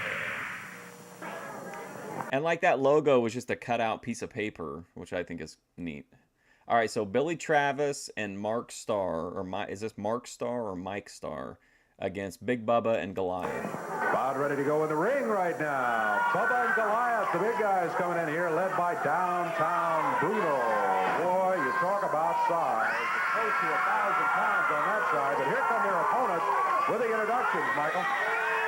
This match will be one fall with a 15-minute time limit. Okay, so Hooker Hood was like a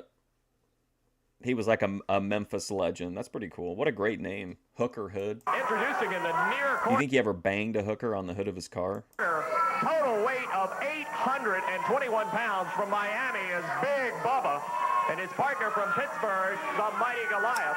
They're accompanied at ringside by Downtown Bruno, and their opponents for this match from Lexington, Kentucky at 230 pounds, Billy Travis, and his partner from Tampa, Florida, at 225 pounds, Mark Starr. Your referee is Jerry Calhoun. Waiting for a signal from the referee, and here we go. Let's see. Every time I look up at the ring, I see Big Bubba the Mighty Goliath, my downtown connection, my 2 tons of fun, my twisted steel and sex appeal. I look up there, and what I see champions. I see Southern Tag Team champions. I see AWA Southern Tag Team champions. See, everybody else sees the same thing, except before they say AWA Southern Tag Team champions, they always seem to say former, okay? I don't like the word former. There's a lot of former up in that ring there if you want to go by that. But say, you got Big Bubba, former Mid-America Heavyweight Champion, if you want to say former once again. You got former Big Bubba, former International Heavyweight Champion. You got the Mighty Goliath, former World Super Heavyweight Champion, see. But I don't like the word former, like I said. I was just using it for the sake of argument. I think former is a very important word there, Bruno. Dave Brown, I'll tell you what, if I wanted your opinion, I'd give it to you, okay? So just be quiet, let me talk. Now, I don't want to call them former Mid-America Champion, former International Champion, former World Super Heavyweight Champion, former AWA Southern Tag Team Champion. Oh, here we go. I want to say past and future. At the present, at this period of time, we're in the tunnel, see?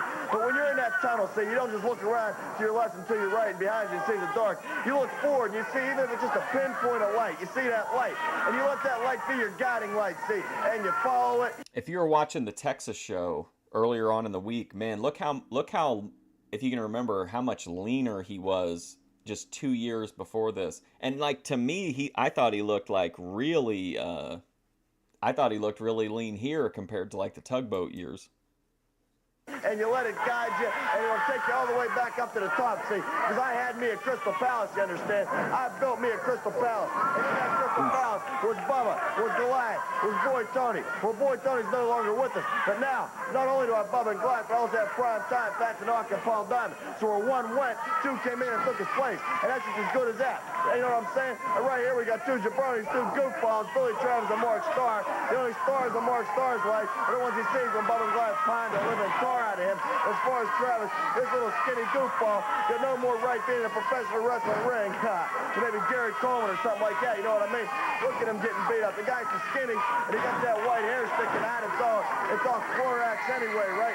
You know that white hair sticking out. It looks like a Q-tip walking around. And come on, the only way he can take any kind of advantage in a wrestling match is use his fist and pulling hair and pulling tights, using all that illegal tactics. No, I don't. Boy Tony's not. He might. I don't. Maybe he meant he was no longer with the group. He's dead. I don't think he's dead. Well, Tony Falk died, and Boy Tony was born. So could Boy Tony die and bring back Tony Falk? I don't know how that works. That's what he's doing. Illegal tactics like that there, you know. See, everybody thinks he just... I'll just be real. I don't care for this. I don't take either of these guys seriously whatsoever. They're in against 2 guys who've been booked as like some of the top badasses in the territory. Like, I don't care for this. Like, these guys should not be getting this much offense, in my opinion. Got an elbow there, see? But what he does, he takes... I doubt it, Randy. I don't think so, unfortunately. The pencil sharpener sharpens up his elbow, see? Then he pokes it into Goliath's eye and Bubba's eye. And right here, he pulled him down by the tights. You see that? That's illegal. That's against... Maybe he makes like a... Oh, I don't know. Whatever. Maybe he makes like an appearance in like a nostalgia appearance in like USWA or something. The rules, that's against the law. He had to go to jail. He had to be arrested. He had to be put behind bars. His ghost would stay in kayfabe. And this guy coming off the top rope, come on. That's only against the rules. That's legal now. You can come off the top rope. That rule was changed some time ago, Bruno. That was absolutely... But Dave, are you talking about motorboating the tits or motorboating the ass? Totally legal. Say something, Dave Brown. It's funny. You say the rule was changed. It was only changed for Mark Starr and Billy Travis and Jeff Jarrett and Lawler-Dundee and George and Stone Train and on and on and on. It wasn't changed for the downtown connection because we can't get away with nothing, and they get away with bloody, screaming murder in the ring. And we're getting with the fist. And the referee's standing around like a goofball. He's not doing nothing. Oh, way to go. Way to go, Bruno. Oh, boy. No, I don't like that. I don't like that at all. I think that was... I didn't care for that. They pretty much, like, beat the shit out of 2 of the toughest guys in the company, and then they had to get bailed out. Like, come on. Now, let's talk illegal as Pat Tanaka... I'd be booing Pat Tanaka right now. Bruno, Goliath, and Bubba are not enough.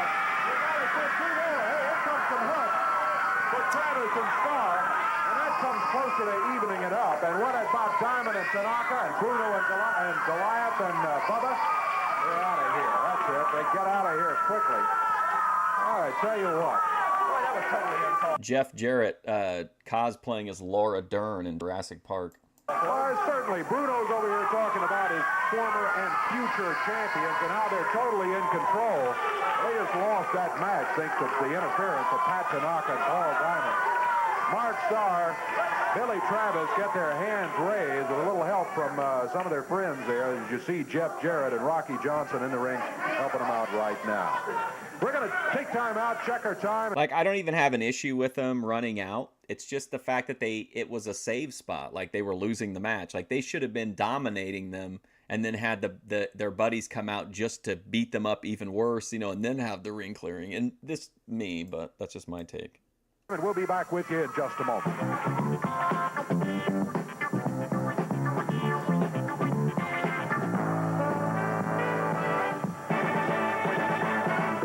There's always, I'm sure, wrestling fans pulling for the underdog a little bit, and I guess you'd have to consider Travis and Mark Starr the underdog in that final match because they were giving away so much size. But in a way, they're not underdogs either because they are astute wrestlers, and Mark Starr, of course, a former champion, Billy Travis, a former champion. It ends up they get the victory, but I'm sure not exactly the way they wanted. I think you're right, Dave. Other action today, you saw Paul Diamond and Pat Tanaka take a victory in our opening match. Jeff Jarrett. I guess Paul Diamond had already wrestled, but like I guess if you want to have a competitive match, have them have a competitive match with Tanaka and Diamond, and then have the brutes come out to clean up. Defeated Tony Burton and took quite a tongue lashing. Tony did from Toto after that. Took a tongue lashing. Superstar Lawler-Dundee and Rocky Johnson victorious in their match. Stretcher Jack Hart took a single victory, and of course in that main event, the disqualification, outside interference from all of downtown Bruno's folks. Yeah, when you see Pat Tanaka and Paul Diamond and all of them come rolling in, you know it's over. Disqualification occurred, and Travis and Starr get the victory. Michael St. John, thanks for joining us here today. Thank you. And Lance Russell will be back with us next week. Until next week, Nate Brown, so long, everybody. Wow, good episode, though. I thought it was pretty good. I'm excited for the Moondogs. I want to see them. Jack Hart, the Southern Tag Belts will be on the line. I think Laura-Dern is like has some real good looks real good in a few movies. I'm trying to think of the one. It got a Criterion release, but I can't remember the name of the movie. I'll think of it. Right here today. And boy, that is not all. We've got a bunch of other things too. We got the Superstar who's going to be here. Moondog Spot will be making his first appearance in a long time. All right, Moondog Spot is going to be here. I'm right here on Championship Wrestling. And in addition to that, I want to update you on some. Boy, it kind of got out of hand last week. I went away for a week, and Eddie and Randy Hales. By the way. Yeah. Man, they had some problems with, but I do have a little update on that I don't know whether it's going to make their wounds feel any better or not, but the fines were levied, and can I tell you, Donovan and Hart ended up with a $3,000 fine, which has been, both of them have been paid. In addition to that, because of last week with Randy and Eddie, that situation, which all I saw was on tape, of course, they ended up getting, Hart got a $5,000 fine. That has been paid. So let me tell you, they're going to be working for, hey. Now, don't be coming out here. Let me get on. Well, just give me a chance and we'll be out there. The money has been paid. I hope you learned your lesson out of it, Jack.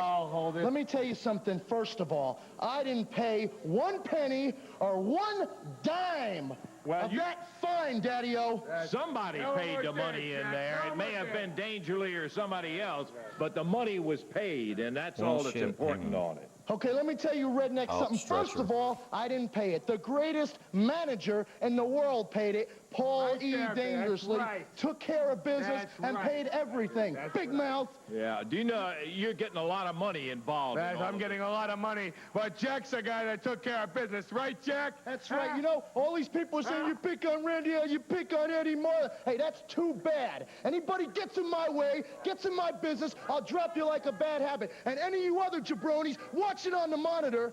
And you too, Lance Russell. Anybody, I'll bust you up big time. And I'm dead serious. Yeah, well, I'll tell you, you may do it. You're going to end up getting... I couldn't find it, but I did. If you've ever seen Dr. T and the Women, it's a terrible movie about Richard Gere as a gynecologist, but Laura Dern is good in it. I can't find the movie I'm talking about. Fined again, you're going to run out of his money. That's exactly. Let me tell you something. Fines, cars, watches, the man will take care of it. That's why he's the greatest manager, and that's why... Oh, the Star version review? That movie's pretty wild, man. When the scene where they put all the masks on, and then there's like the hardcore pornography mukbang.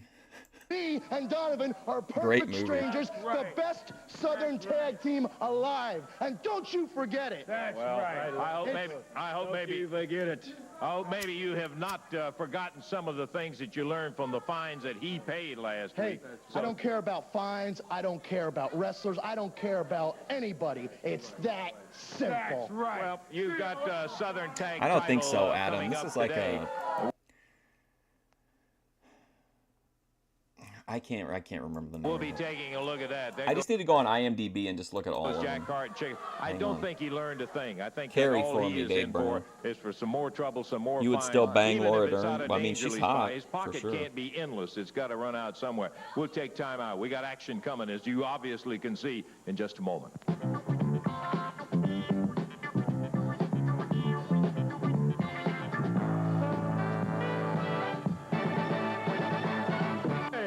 In the ring with our opening bout coming up in just a moment. Right now, I want to introduce the new Mid-America Heavyweight Champ, Jeff Jarrett.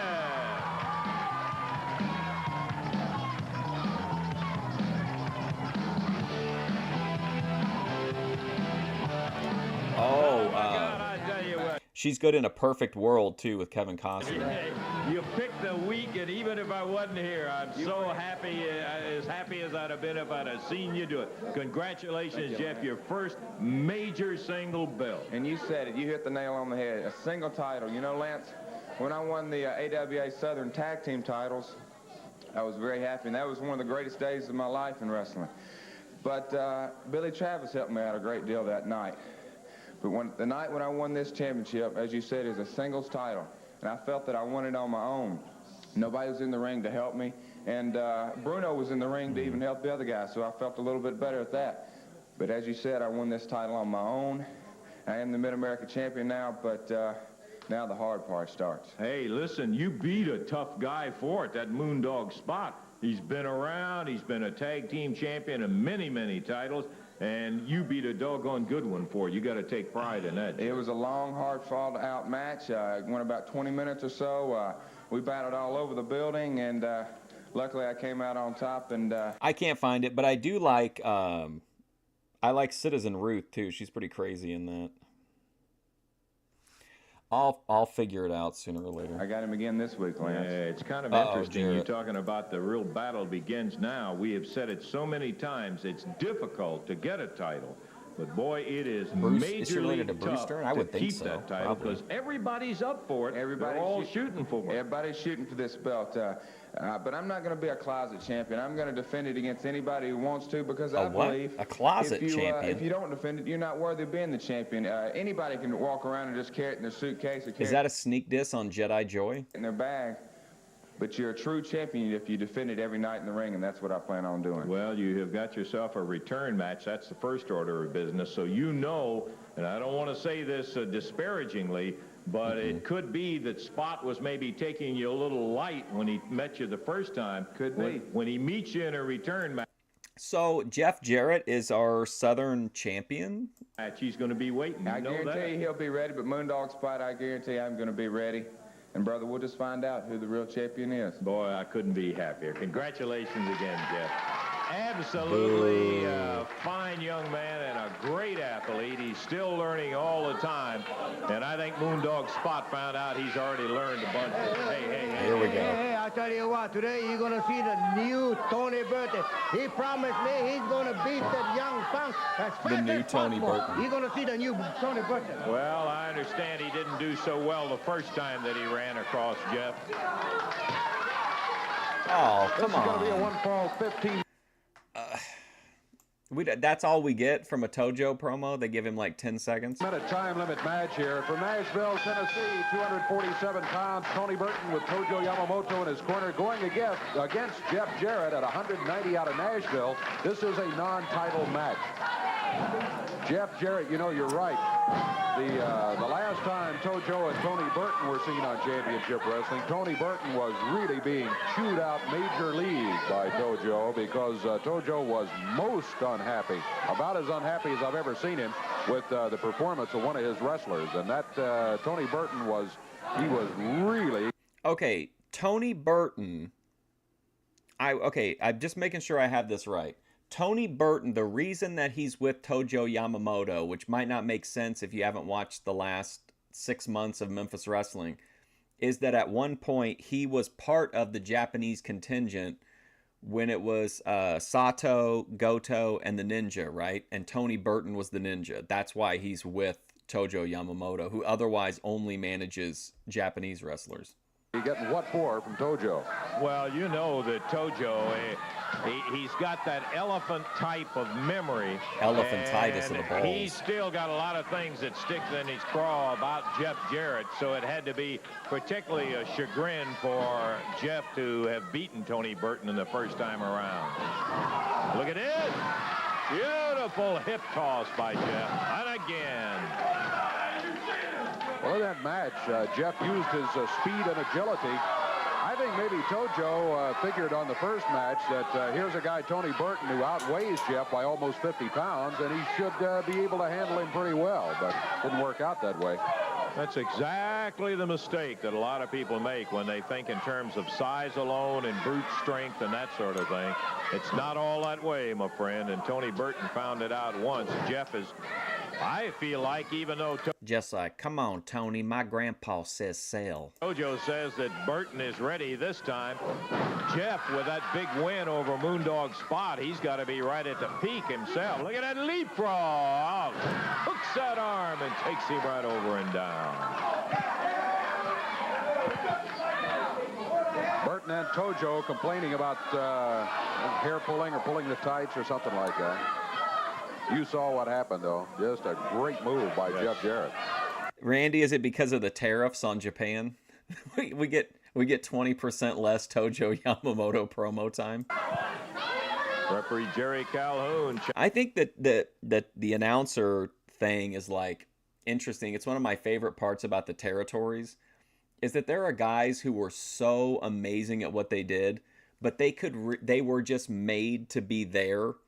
Like Boyd Pierce and Lance. I think Lance could have probably branched out, but I mean, like, he's just absolutely, like, perfect for Memphis. You had all these, like, regional announcers that if they had to do a national show, probably wouldn't do as well, but, like, it was just neat to see people be able to, like, fit perfectly in their little, like, space in the territories. Checking to see if Burton... That's why I like the arguments over who's the best. To me, it's hard to say from the territory days because... if you moved some of them into a different territory, they would have, like, really floundered. Whereas somebody like Bobby Heenan probably could have made it, like, you know, anywhere as a commentator. Is willing to make it a short match. Nope. Back up on his feet. Bulls Jeff back into the corner with that superior weight that Dave pointed out. And a handful of hair, too. Yep.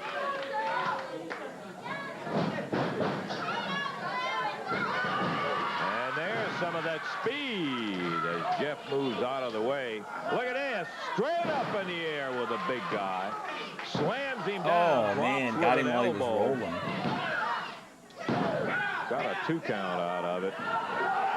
He really, when he dropped that elbow, Dave, Burton was in the process of getting up, so he didn't catch him exactly the way he wanted to. Well, and look at, and it's not even because maybe that the performers themselves didn't have the talent or the ability.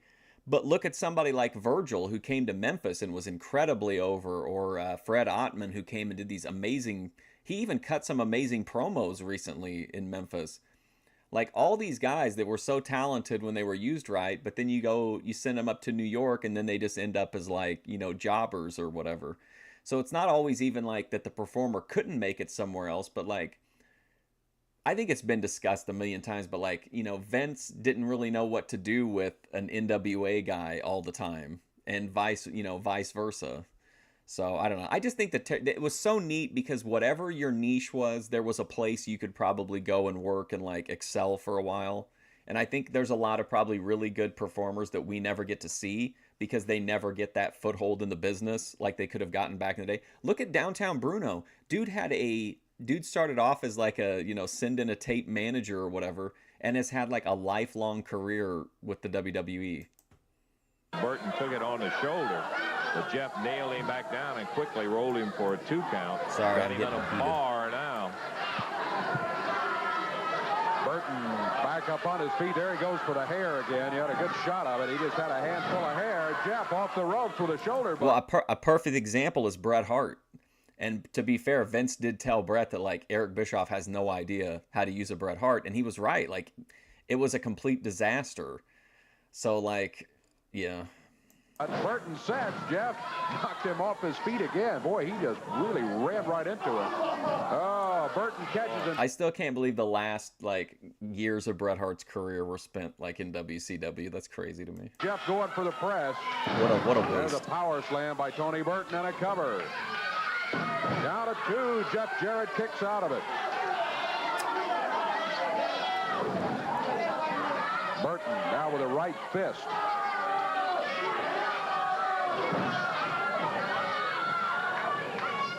Jeff Jarrett back in the corner.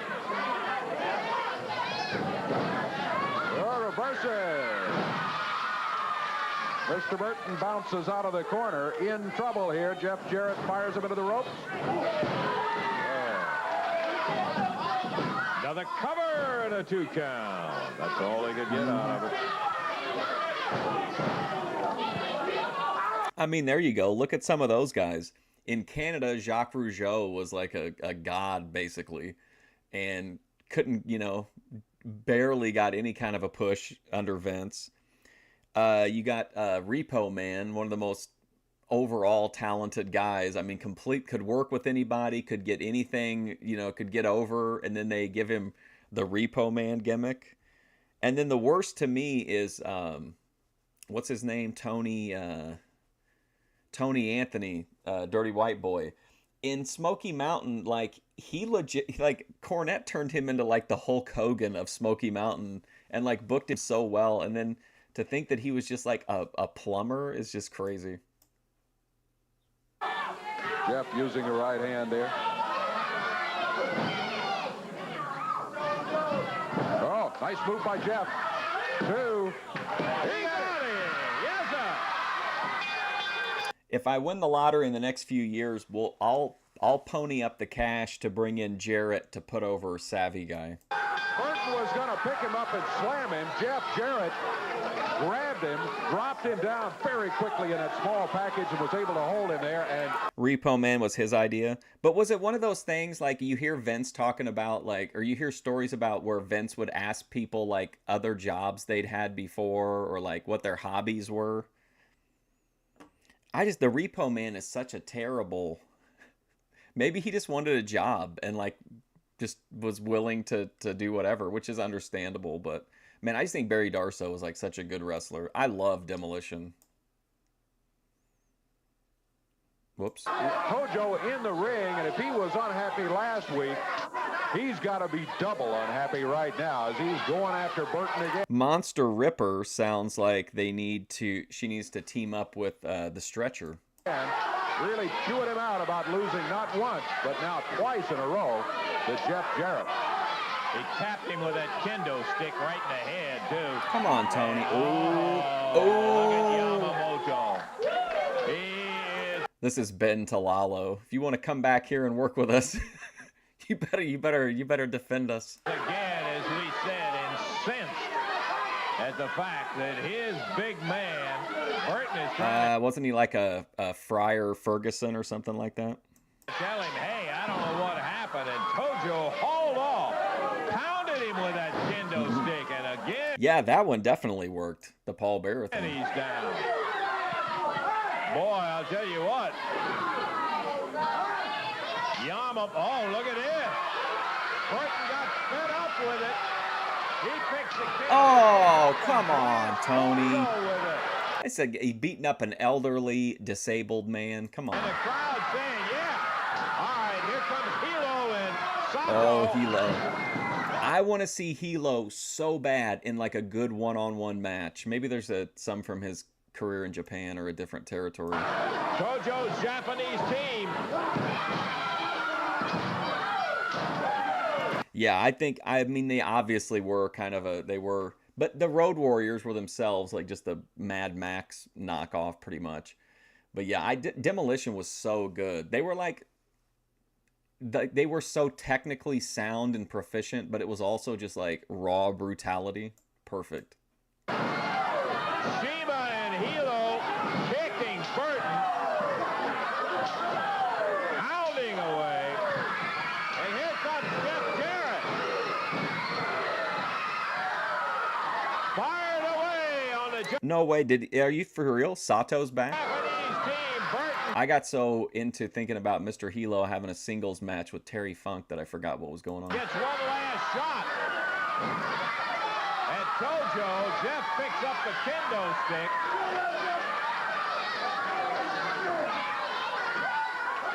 What about that? Jeff Jarrett, who just beat Tony Burton in a match, comes in to help him out. Japanese team starts back for the ring, but Shima thought better of it, and they leave. No, that's Shima, the Mr. Rising Sun. Yeah, particularly when Jeff got that chair up there in the ring and Burton had the kendo stick. It was a good time to get out of here.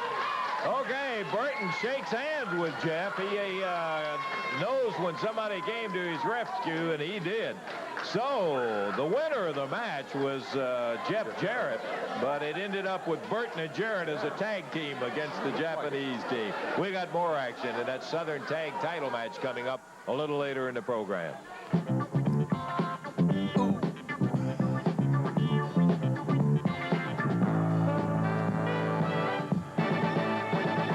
They forgot the 11th commandment. Thou shalt not fuck with Tojo Yamamoto.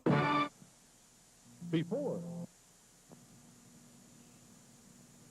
I think he messed up either when he said that or when he said that it was Shima at the end. So we'll have to wait. Maybe they'll come back out again.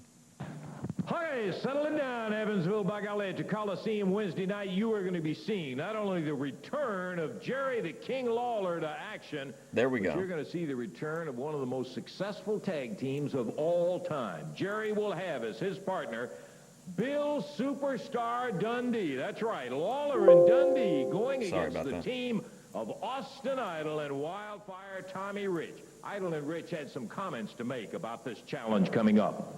You better believe this is serious. You listen to me, punk. I told you before. This is actually pretty interesting. Like, I didn't know all these guys were still in the territory. I figured after the big blow-off, they'd kind of like drift away. God, look at Tommy Rich, man. Joker mode. For the 1987, we're going to take you out. And in Memphis, Tennessee, we did everything but take you out. We shaved your head. We took your belt, we took your pride, and we left you laying with a big nothing. You are nothing, Lawler. You pump yourself up. You get everybody to hype you up. You get the whole family. You get your town behind you. You get everybody to pump you up. And then walk down that aisle with Bill Dundee and think that maybe Bill Dundee's going to stand in your corner. You think you can trust him. You thought you could trust him. You thought you could trust me. And I can promise you, you can't trust Bill Dundee. You know, you talking about Jerry the King Lawler, 1987 grudge match. Oh, my God. I said you couldn't stop Paul Lee, Austin, and myself. No way, brother. Jerry Lawler, you grasping at straws now, baby. You done got your head shaved. You're partners with a man that you caused him to get beat and his old lady get his head shaved. Eddie Marlin, you created havoc. Louisville, Kentucky, Evansville, Indiana, anywhere the promotion wants it. This man, and myself, we are game. Because like I said, Eddie Marlin... Man, Paul Heyman managing Austin Idol and Tommy Rich, what a great moment. Bill Dundee, Jerry the King Lawler, ain't nobody gonna stop us. 1987 grudge match, you just liable to see both of them go down. Louisville, Evansville, be ready. Jerry Lawler. Okay, kind of an exciting opening match, brother, today. What a we nut. got underway there with Jeff Jarrett and Tony Burton. And, brother, we've got plenty of it to go. Remember, we've got the AWA Southern Tag Team belts that will be on the line today when Jack Hart and Chick Donovan will be defending. Oh, boy, here he comes. Controversial. Nobody ever doubts the fact he can get the job done. The superstar, Bill Dundee. Hey, Lancer. Oh, my God. How you doing? Bill, all right. I don't know. I am a good-looking devil. No wonder all them little girls scream and go crazy. All right. I came here, what, 3 weeks ago? Yeah, boy. Walking down the street. I came out here on television and told everybody, I said, why are you back in town, superstar? I mean, he's just pure 80s pro wrestling to me. He's like, he's fringe for sure, even though he's a mainstream name. Like, his behavior and shit was like super fringe, but he's just like iconic 80s wrestling to me. The crazy, nonsensical, but incredibly emotionally impassioned speeches. Done told y'all 3 weeks ago, and I'm going to come out here. I'm going to tell you all one more time. I was down in Florida. We make television on a Wednesday. You're just like, I don't know what the hell this guy is talking about, but man, he seems legitimately crazy and pissed off. Morning, an old chap sits there, and he knows the thing about me and Lawler goes way back, that him and I had some wars, and he used to call him my buddy. So I'm walking in the door with a little old Burton walking in the door like this. The nightclub version, Hey, yeah. Chet, yells at me, hey, Bill. I turned around and said, what you want, Chet? He said, they cut your buddy's hair last night. I said, who? He said, Jerry Lawler. My little old ears went, I said, what do you mean, Jerry Lawler? He said, Austin Idol did it. Made me madder than hell, too. And don't mind tell you, I'm just going to get him a little car drive right back. I said, what do you mean Austin Idol did it? He said he did. He called up here. Look at this. He said he had a thing on his desk. Said, Austin Idol beats Jerry Lawler. Made me so mad. Oh, boy, I got on the telephone, dialed Eddie Marlin. I said, Marlin, what happened? He's also, to me, Tommy Rich is an effective character here in Memphis because he seems like the kind of person who would, he doesn't really care. He's shown really no interest in championships or even winning. He just wants to hurt people, and like that gives him like you never know what he's gonna do because he doesn't have to worry about like, you know, the consequences. He just wants to like, you know, kamikaze into his enemies. Monday night, Memphis. He said, Tommy Rich, it made me feel better. Took two, right? Yep. So now, I done told y'all before I never came back here to pick up the Jerry Lawler flag and wave it, because that was a lifelong dream of me, was to cut the... I bet Tommy Rich definitely smelled like cigarettes. He probably smelled like beef jerky, cheap beer, maybe moderately unhygienic rat snail trail. Boy's hair. But I didn't want Austin Idol, and I didn't want Tommy Rich walking around saying that they did something that I couldn't do. So I come back to beat him up. And that I did. And I'm going to do. If I can just get him right in that ring, we're going to beat him up. Yeah. Now, Idol, you could not He didn't beat smoke Jerry cigarettes? Lawler Oh, my one-on-one God. at playing cards. You couldn't beat him at singing. He looks exactly like the kind of person who would chain smoke. That's wild. I never knew that. Couldn't beat him at dancing, and you sure as hell can't wrestle as good as him. Kayfabe. What a good actor to make me believe that all these years. So,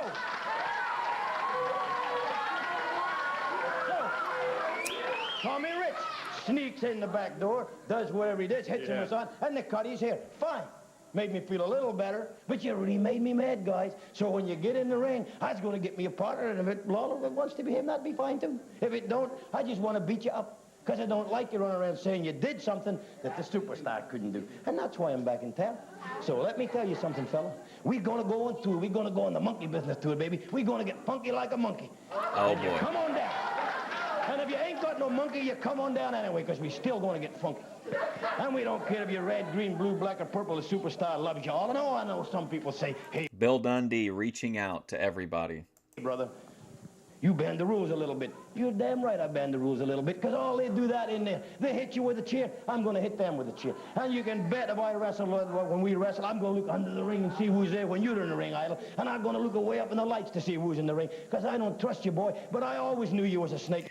Man, I really like Grace's voice recently. She's got like that cigarette mom, smoky, raspy voice. In the gas. I always knew you had one of them handshakes, boy. You'd be like this and a big knife in the back. I always knew how you was, Idol. And Tommy Rich. These guys were just like a different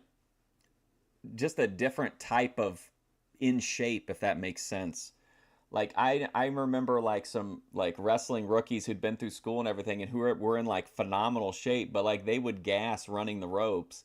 And then like Tank, a guy who was like, big fat guy, 350 pounds, he could like work for 20 minutes and not even like break a sweat. Like it's some of these wrestlers they just have that like special, like there's just like, I don't know, it's just like that wrestling gene, I guess. Well, what can I say about you, boy? You just drank too much cool beer, boy. It done drowned your brain out. I don't know what I can say about you. Patty and Selma voice. That's why I'm back in town, Lance. I done explained it once, and I've explained it again. I mean, just running around and the athletic activity of it is enough to make you gas quick. But what got me was that like when you take a bump, even if you like, I guess just over time you get more and more used to it. But like every time I would like have to fall down or do anything like that, like it would knock all the wind out of me. So like then I can only imagine if you were in a match and not just like messing around in a ring. But like you get the wind knocked out of you, but you have to like get back up again and then get it knocked out of you again and then get back up and then run around. It was crazy. Again, I didn't come back here to wave Lawler's flag. I came back here to wave Dundee's flag, and that's beat up Rich and Idle. Now, I think you have a tape, baby. Yeah, let's show exactly for any of those who may have missed it exactly what. Well, and like uppers and coke and whatever else people were using in the 80s. What happened in that match to prove the point of what Bill said? It took two of them to get the hair of Jerry Lawler cut. Here it is right now. Lawler with the cover, but where's the referee? He's hurt. Who is it? Tommy Rich. Where in the world did Rich come from? The gate is still locked. Tommy Rich pile driving Jerry Lawler.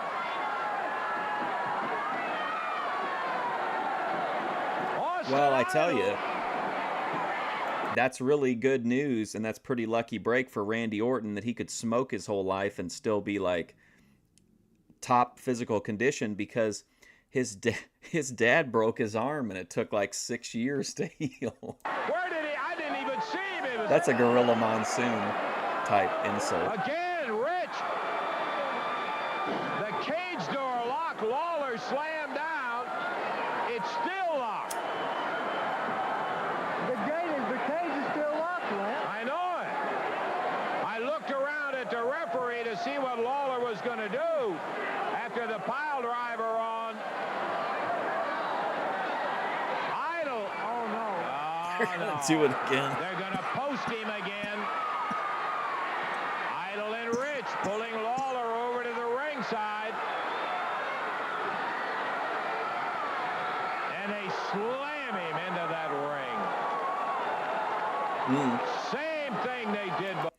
Probably the longest is, which is where I stole the joke from, is Iron Mike Sharp. Gorilla Monsoon would always point out, like, Bobby Heenan would be like, oh, look at him. He's such a trooper. He's still wrestling even though he's at a disadvantage with his injury. And he's like, brain, he injured that arm in like 14 years ago. Before.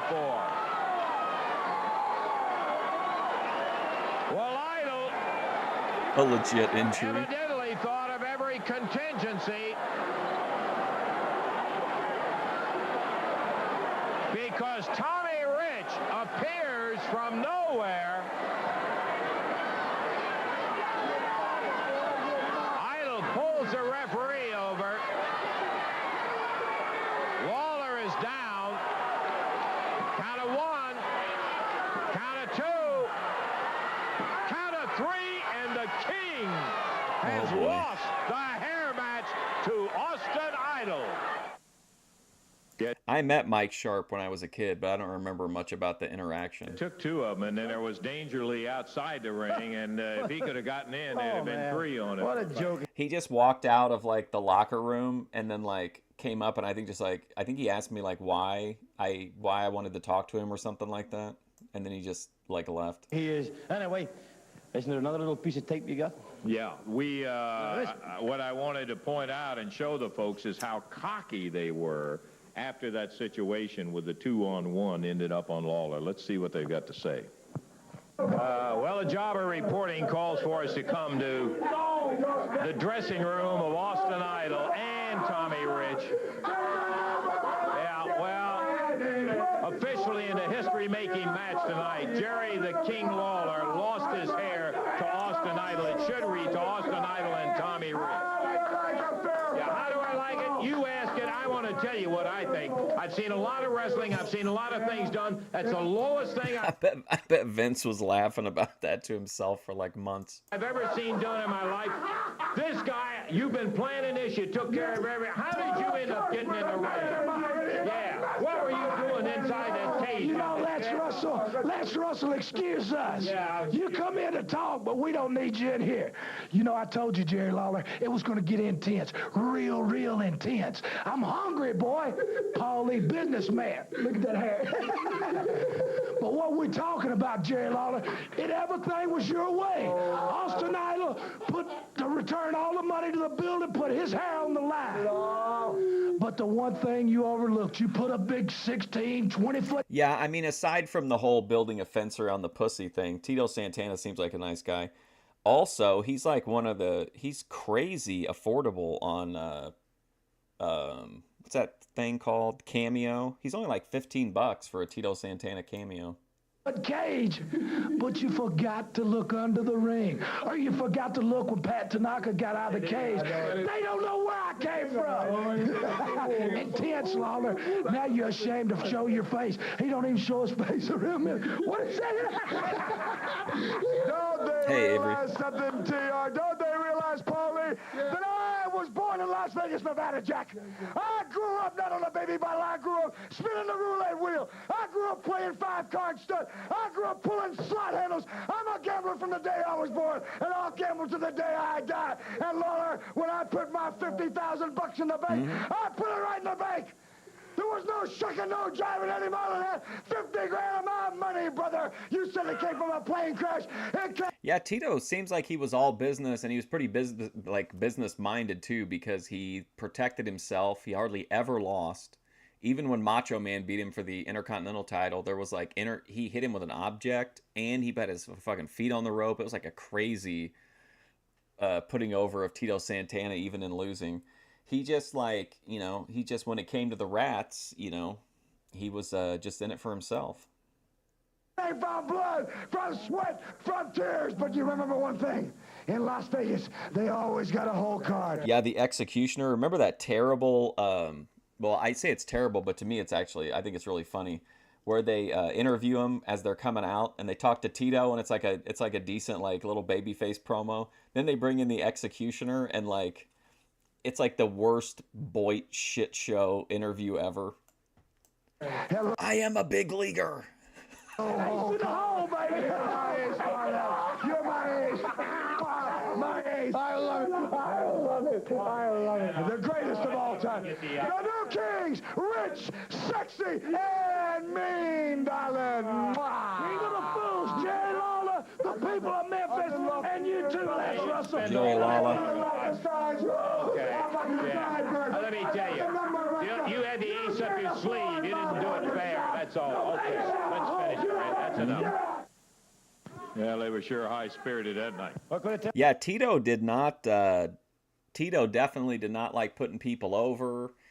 There's tons of, if you watch shoot interviews, I don't know. I don't think I've ever watched one of him, just because I figured it would be pretty like milquetoast and probably like really good guy, not wanting to like bury anybody. But I'd be curious to see why he was so like, I don't see the issue with putting over like Macho Man or Mr. Perfect. Like, those are pretty high level talents. Tell you, Lance, if they can all look in the mirror and they can say what they did it one-on-one, that's fine. I gotta go beat this boy up.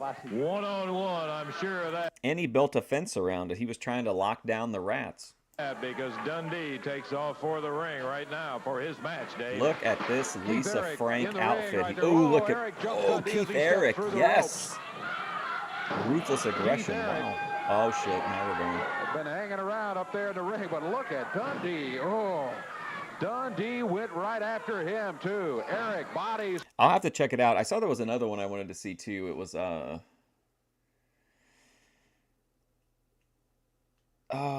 no, I watched one. I can't, hold on. I'll remember. Slam hard. Dundee steps across his face, climbs up on the ropes. Superstar springs off of there, Lands on Keith Eric. Now he covers, counts 2 and 3, and it's over. Man, I love title match wrestling, though, for Seconds real. of action. Keith Eric thought he'd jump him. It didn't work out. Dundee clubs him. Boy, when you come out and do something like that to the superstar, you better have your gun with you, because he is flat ready to fight. I don't always approve of all the way he fights, but, brother, he can fight. The winner, superstar Bill Dundee. We'll take time out, and we'll be back in just a moment. Man, they post so much stuff.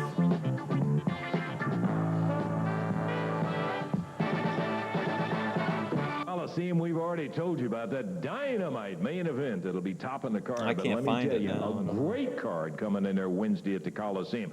Opening bout is going to be Stretcher Jack Hart going in a single match against Kevin McQueen.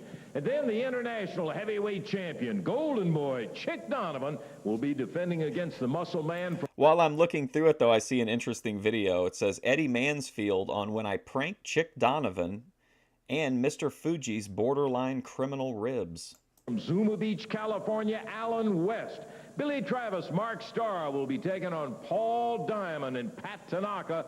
A little added one there. If they can beat Diamond and Tanaka, they get 5 minutes with Downtown Bruno. A return Mid-America Championship when Jeff Jarrett will be going against the former champion Moondog Spot. And the final bout, oh boy, listen to this. Jerry Lawler, Bill Superstar Dundee back together for this one match, certainly, against Austin Idol. Man, for real, even if you didn't like the character, how awesome would the Patriot have looked with the Winged Eagle title belt back in the day? Like, I think it would have looked like epic. Tommy Wildfire Rich, all of that under one roof, Wednesday night, Evansville.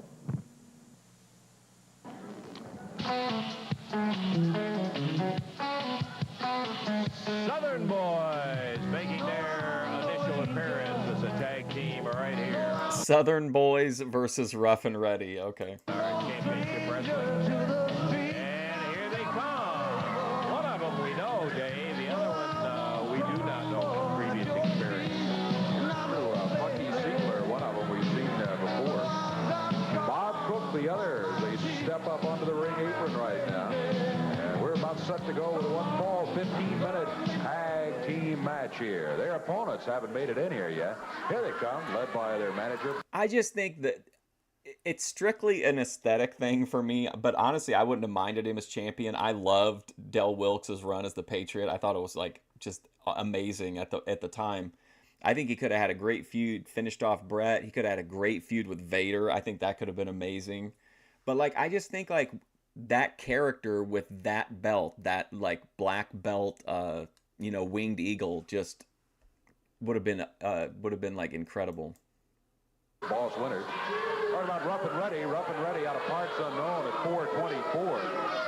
Southern Boys, total weight of 463 pounds, out of Charleston, South Carolina, Bucky Ziegler, and out of Immokalee, Florida, Bob Cook. One fall, 15-minute time limit. Okay, so this is Bob Cook and then Bucky Ziegler. Rough and Ready, we'll give them credit for this. No, these are definitely not the wild-eyed Southern Boys. I don't care who they book them against. They're here, and they'll give you a hard way to go.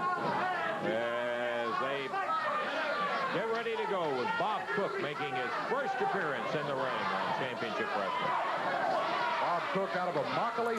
Yeah, I agree. I love the Intercontinental title belt from that time too, but the Winged Eagle is the one that that's like the ultimate belt, I think, for me. Florida. Immokalee, Florida is in southern Florida, right in the middle of the Florida Everglades.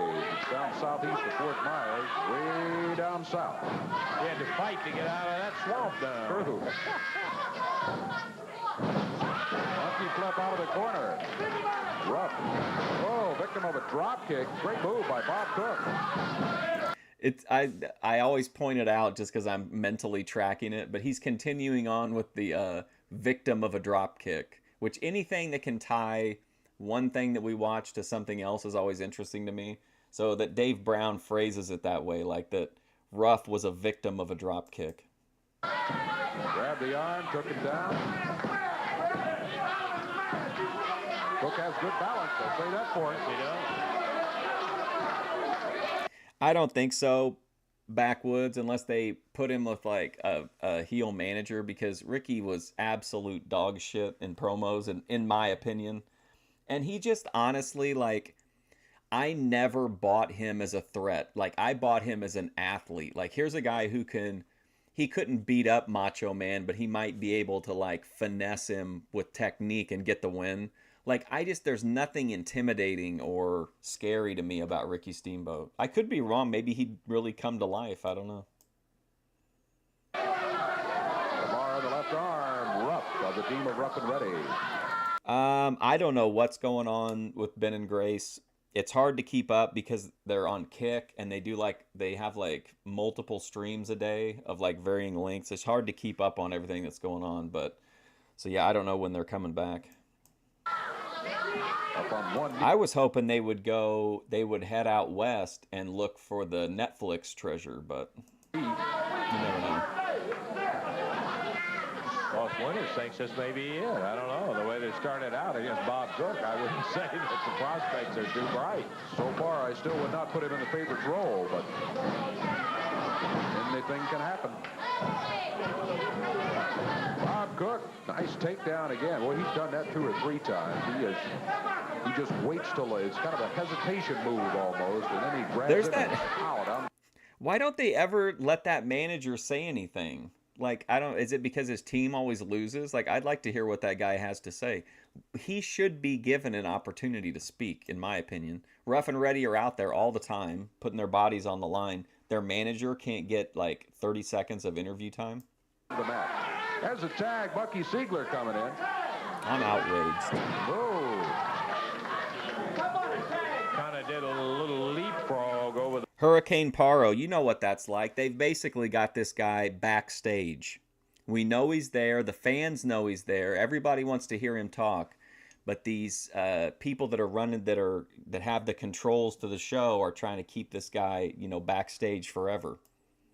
The back of Bob Cook and came down on the shoulder. There's another tag right back to Cook. Boss Winter was complaining there was no tag. Well, there was. They made the tag, all right. Double flip out of there. And a double drop kick. Look out. Well, this team can work together. There's a count of 1, 2, and 3 with the shoulders down, and Bob Cook. What a lousy match. Gets the count of 3 as Bucky Ziegler kept the other one out of the action. 1:56 seconds. I mean, that was awful. The Southern boys looking good in their first. No, this guy, Hurricane Paro, the manager of Rough and Ready, he's always at ringside, but he's never allowed to talk or like come up into the ring or anything. Victory here. They kept this guy right here. The entire time, right to the 1, 2, 3. They end up with a victory, and you notice how Ziegler covered the back as Reddy was trying to bust in there and allowed them to get to 1. That guy's paying to do that. I guarantee it. He's paying the company to come in and manage, and that's why we never hear from him, and that's why his team, he's with like literally the worst team, probably the bottom 2 guys in the entire territory. 1, 2, 3. So there it is, a victory. First one for the Southern boys on Championship Wrestling.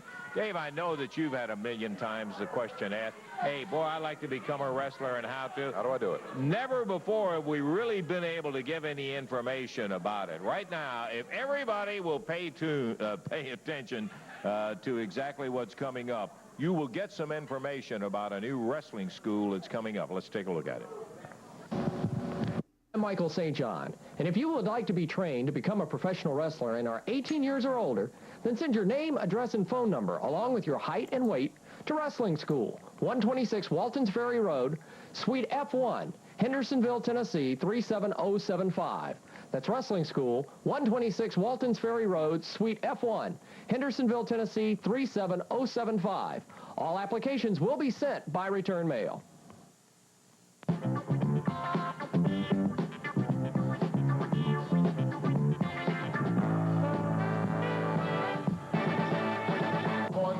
Bring your cameras, your family, your autograph books, and meet the stars.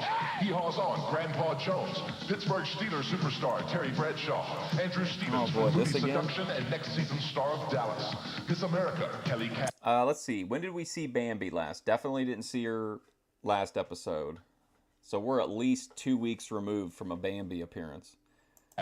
Country music star Bobby Bear, Miller Lite's New York Mets superstar Marv Throneberry, James DePaiva, Max Holden from One Life to Live, Hee Haw's own Misty Rowe, and Nurse Goodbody Ganella Hutton, Dallas Cowboys sensation Tony Dorsett, Jimmy. Finally, they wised up and put the pictures of the Hee Haw girls. Jameson, lead singer in Survivor, FM 100's morning team of Ron Olson and David Page, Keith Sykes, Rufus Thomas, George Klein, Jack Eaton, Mr. Magic, Dick Williams, John Cressanti.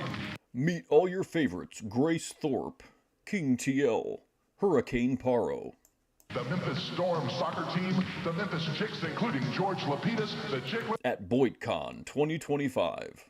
And the Memphis Chicks mascot. And there's more.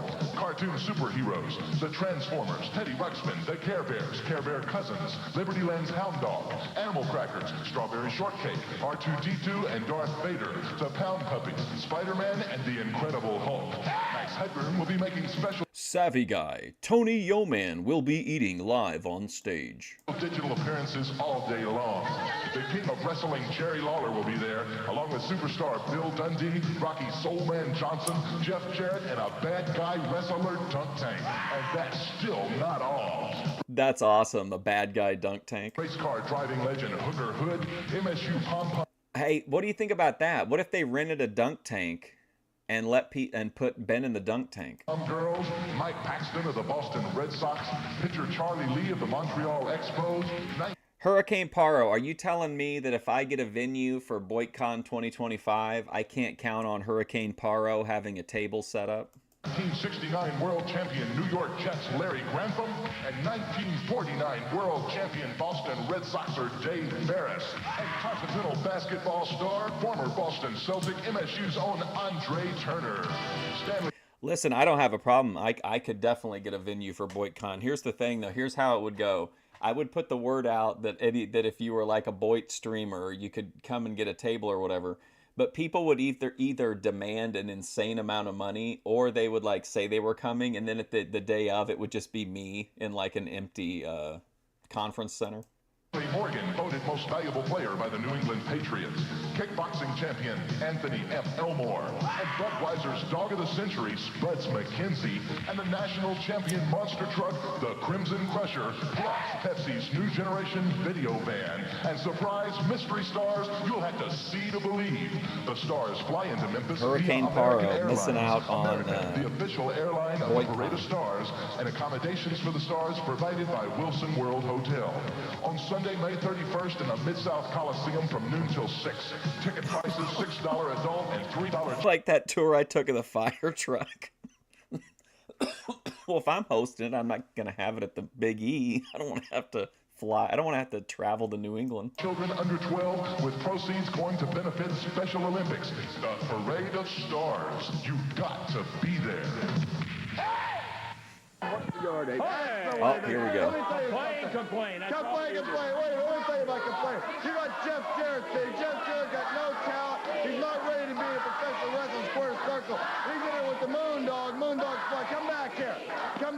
He's in there with the Moondog. Spuds McKenzie. And he grabs his bone. But like, imagine, JF, that if it could happen, and I was like, hey, I've rented this space, just come if you want to come set up a table. We'll set up and you just had all of the Boyd people with their like tables set up. That'd be so awesome.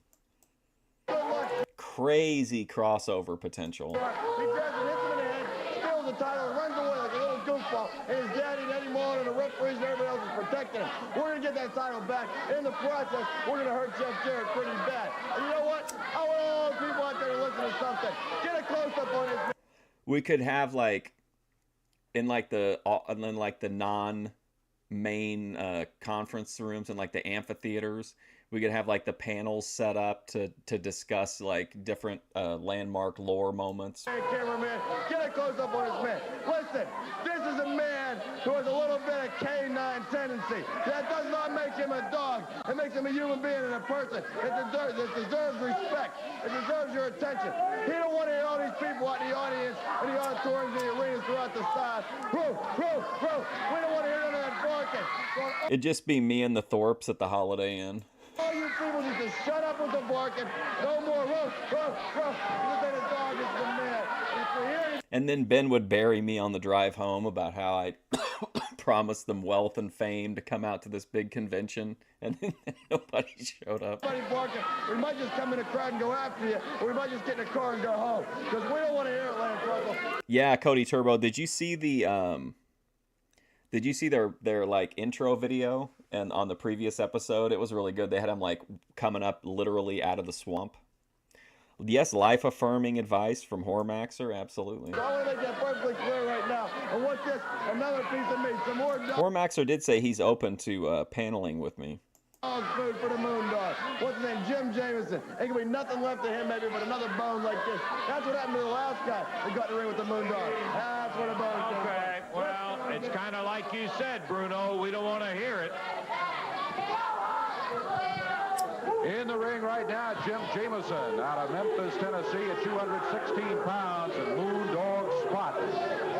270 out of Parts Unknown, downtown Bruno as manager. It'll be one. It's just basically like the Lonely Virgil meme, but like it's the Thorpes are the only people who showed up to my BoyCon, so it's just like them at their table and me telling them like how great Hooplandia is. Fall, 15-minute time limit. Jerry Calhoun, the referee, trying to get the Moondog to get that big bone out of the ring. Boy, that looks like a dinosaur thigh bone, doesn't it? You know, dinosaurs have thighs? I suppose. I was looking at that thing. There's more to it. Look at Bruno. Yeah, a little bit his mad, bald I head. think. That bone has, it's loaded. There's something steel in the middle of that. I could see it flashing during the interview there. Yeah, he must not have known that that I'm an on-camera person. He probably just saw like the clips that I tag him in from his channel. Because he came in and he was like, apparently he thought I was a mute. And he's like, you speak well. You should come on sometime. Hanging on the ring post right now. Big slam, and Jameson takes a clothesline. We like being a dog. We like being treated like an animal. We like being treated like a wild Wow, beast. interesting. Oh, yeah, sometimes he feels like he's nuts. Sometimes he feels like he's actually Oh, the going ropes. crazy. Sometimes you just want to get a hold of Jim Jameson or somebody like him and his caliber, like your Jeff Jarrett, your Lawler, your Rocky Johnson, your Dundee. We want to hurt them so bad. We want to come down on them so heavy. We want to make them suffer so much. Before these people bark, the matter we get. And the matter we get, the worse we hurt people. And we like these big I don't think so, Cody Turbo, not that I've seen. tough guys, see. Because the tougher they are, the more fun it is to hurt them and knock them down. I don't think it. ATF Media. In fact, wasn't that episode, didn't it kind of coin the phrase double wide and elbow deep? Any of this going crazy, he's already made that trip, Bruno. That's what I want to tell you something. You're not the man to sit here and editorialize about crazy. Anybody sees your face in clothes, and you're taking tag team partners in your face front. Don't know much about Take that, you standing. bastard. You know what I mean. Stay away, please. Oh, nice. Hammered him into that knee on the shoulder and just absolutely beat him 1, 2, 3 right now. Moondog spot. With his partner Rex, they are all over the world. So I haven't talked to anyone that I know, not very many people that I know about Primetime and George Dorinda, but I sent a couple people the video of the coffee shop and like the coffee shop interview, and like they didn't get it like at all. They said they thought it was just complete. They thought it was annoying and garbage. And then I sent someone a video of Reflection singing "Get on Your Feet," and they told me that it was like one of the worst things they had ever seen. Big tour in Africa. They beat up on a lot of people, a lot of places. He's got plenty of experience. He pounds Jim Jameson into a 1, 2, 3. Hey. I feel like everybody that he gets him free food, he praises him to the moon, except for the guy that cooked him 27 pizzas. Hey, come on. Well, I guess like 13 pizzas or something. Still. No need for that. He takes the bone, jabs Jameson right smack in the midsection. Follows him down on the floor. And with that bone again, referee Jerry Calhoun trying to get him backed up. As I was like, yeah, I watch full episodes of this every weekly with my chat, and they're like, people sit through that, and I'm like, wow. Oh, look out. You bet. Couldn't believe it. Slams Jameson's head right down into the desk. Back over, picks the bone up, and nails him right in the head with it again. Come on, get him out of here. Get him out of there. With that bell, and can I tell you, that bell is plenty heavy. This is great. Poor Jim Jameson laying down here on the floor. That was a great episode, ATF Media. All the chairs being tossed up in the ring. He goes in to have a... Boy, I gotta tell you. Do you think if they were around now, the Moondogs would have done like a soft white underbelly interview as promotion? Goofy. Yeah, he has made that trip before. You got that right. Oh, whoa. Man. Wow. Referee What a Jerry debut for the Calhoun trying to Moondog. get Jameson up on his feet and out of here.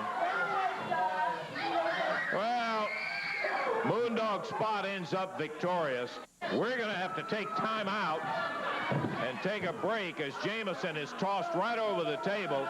We're going to see if we can't get this thing stopped. But we'll be back with more action in just a moment.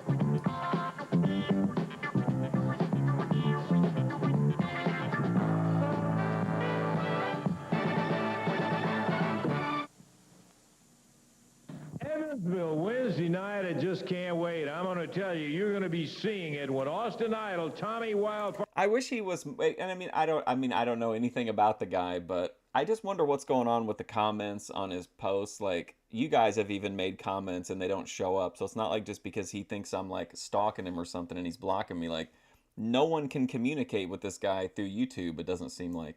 Fire Rich will face the team of Jerry the King Lawler and Bill Superstar Dundee. Billy, you made it clear while you're back in the area. Now. Do you think that's true, ATF Media? The people that I...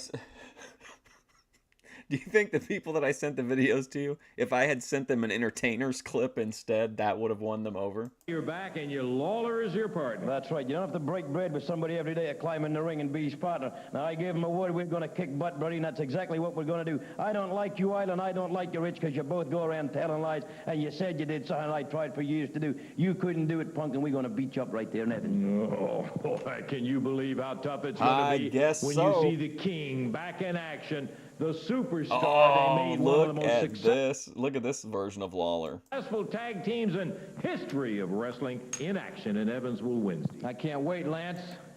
I'm sure Austin Idol and Tommy Rich can't wait either, because they're riding high right now. They're up on cloud 9, but that's going to come to a screeching halt Wednesday night. I'm sure they're also surprised, as are a lot of fans right now, that I'm out here on this interview. I'm sure they thought that I'd be wearing a hat or mask or something to cover my head. Because I told everybody that if I ever let somebody shave my head, that I'd be ashamed to show my face in public. Sorry, guys, I had to put my Lawlers on for this. Because Austin Idol, you know in your heart that you didn't get the job done.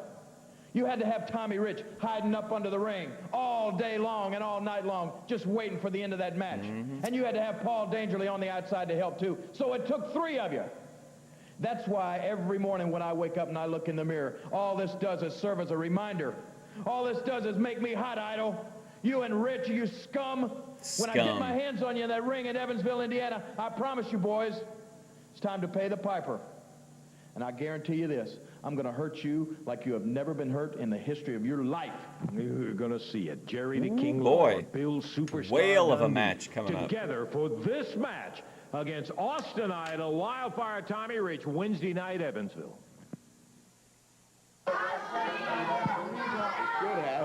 Come on, Lance, we're on here. Don't stand here looking like a fool, you know what I mean? Hey, what we got here, baby, is prime time. We're talking about your international tag team champions. Prime time, Paul Diamond and Pat Tanaka, the greatest tag team in professional wrestling. Without a doubt, bar none, you know what I mean? And all we hear is a bunch of crying and moaning from your Mark Starr and your Billy Travis. Oh, we want another match. We want a match for the international tag team titles. We want to wrestle prime time. We want to get them titles, and they're crying and moaning just like little babies. We know what, Lance? Russell? Like David Johnson and Jim Jameson or Eddie Maddox or Garvin Trail or whatever would be more suitable opponents for us than them because we've destroyed them time and time again. There is no point at all for us to get... Oh, I bet that song, if I could, I'm going to send that to some people and see what the reaction is. That's kind of George's signature song. Okay, now hold it. Don't want any fight, Billy. Now Former Hawaiian. This is all we want to know. Y'all are out here... What's Pat Tanaka wearing exactly here? Boasting about how you're big-time champions. Does he have cut-off jean shorts on? No You way. are Come so on, great no way. at what you do. What's he got All on we there? want, if we beat these two goofs, the next time we wrestle them, we want 5 minutes alone with your little bald head. 5 minutes with you. I'm not a professional wrestler. I'm a manager. I got no reason to get in the ring with these two goofs. I got no reason. I'm a manager, Lance. I got nothing to prove to nobody at no time. I can take their life, don't even think twice about it, but I don't got to, do I? If you're so sure that they can beat us, then put 5 minutes up with us. They're interested in having... So much confidence in these two gentlemen here, supposedly. If in the next Wow, meeting, Billy Starr and Travis, getting a little can beat handsy there. Diamond and Tanaka, what they're asking is 5 minutes with Bruno in the ring. Are we going to have an inappropriate touching arc here to mirror Thorpe? What is it? Thorpe? Now it's Thorpe Tube, not Thorpe TV. I'll tell you what, you know what? You guys convinced me. I'm going to tell you what, Lance Russell. I'm going to tell you something, Mark Starr. I'm going to tell you something, BT Express. Ha! Let me tell you something. My prime time convinced me that I got nothing to worry about afternoon soap operas, if you know what I mean. I don't mind signing for 5 minutes. I don't mind signing for 5 hours because there's no way on God's green earth that you could be either one at a prime time, boys, baby. Those are some short shorts. Because you'll never get your hands on me. No way. Okay, well, you heard it right there, and a lot I'm going to dress like Pat Tanaka when we do the IRL with the Amish. of other people heard it too. So the next time that you meet them, if you can beat these two guys right here, you got Downtown Bruno lined up for 5 minutes. It means that way sometimes. Yeah, well, I'm glad you said it. We now Chick have a Donovan. very large match in store. This particular one is for the AWA Southern Tag Championship belts. Coming out right now, the champions, the Golden Boy Chick Donovan and Jack Hart with Paul E. Dangerly. Paul E. Dangerly. This ought to be it.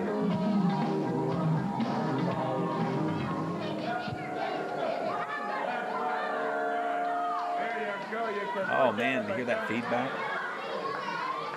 Southern Tag Team titles on the line. Chick Donovan, Stretcher Jack Hart jumping the challengers, Mark Starr and Billy Travis. Bell sounds. Look out. The champions flying through the air, hit the mat.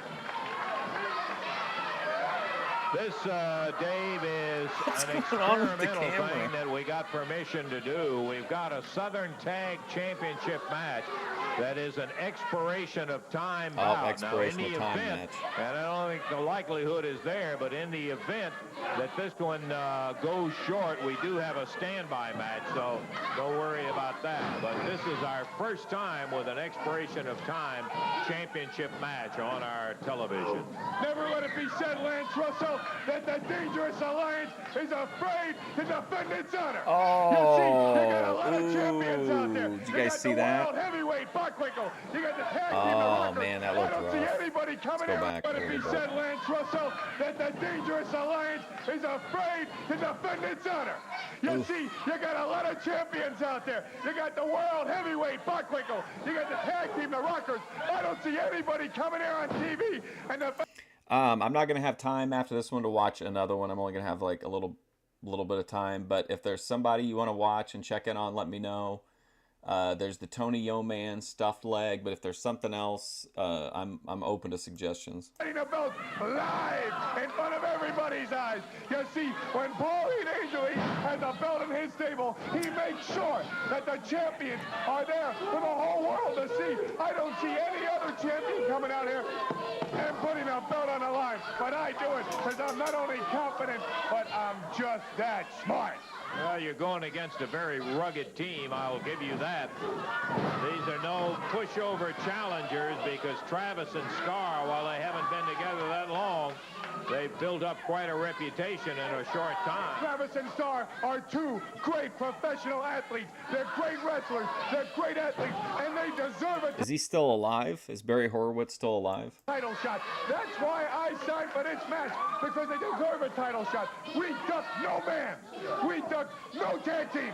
Austin Idol, the Southern Heavyweight Champion, puts his belt up against every man that wants him. And my tag team, my Southern Heavyweight Tag Team Champions, the Golden Boy and the Stretcher, they will defend their belts against any... The only wrestler I would want to meet is Terry Funk, and I met him a couple times, like at events. And I know I saw her perform live, but I never got to see her perform live in like a setting where I could interact with her. Is Sonny's probably the one person I'd like to meet. And Through the Glass just isn't the same, you know. That wants a title shot. We duck no one. The Dangerous Alliance is afraid of no one. Well, you heard it direct from the mouth, I think, of Paul E. Dangerly. Paul E. Dangerly. He has his champions in here, all right. Well, Chick Donovan in trouble right now, yeah, too. You got that right. Starr takes over. Starr is a kind of guy who's got a great physical because he's so young. He's big and he can put on weight. And boy, I'll tell you, he's a specimen and a half. What a wrestler too. And of course, Billy Travis, we know, tough young fella. Doesn't turn it in at adversity. He gets right back and goes with it. Nice kick out.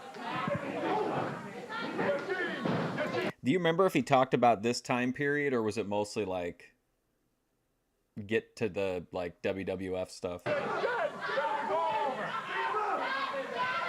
Hey Doug, I saw part of it. I didn't see all of it. I need to go back though. I heard like that after I stopped watching it, I heard that like a bunch of other people came on, like Ben and Grace and Hormaxer. I missed all that.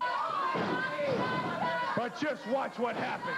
Just watch what happens when you mess with a Dangerous Alliance. We will beat these. Wait a minute. Whoa. Hey. I'll be back. Wait a second. Oh, you leaving? Stretcher Jack Hart missed badly on a dropkick attempt. Oh. Stretcher Jack. What a view! Hey, go to commercial. Huh? Go to commercial, yeah.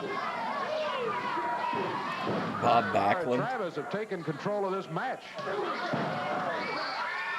Oh, come on. Diamond, Tanaka, and Bruno out here. Well, a disqualification is going to end the attempt of Mark Starr and Billy Travis to become the champions because those belts can't... Is Bruno managing every heel tag team at this point? And Dangerly's team has just been disqualified. Oh, no, that's Dangerly. Okay.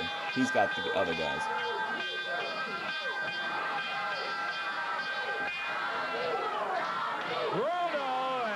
Wow. And Diamond hold Travis.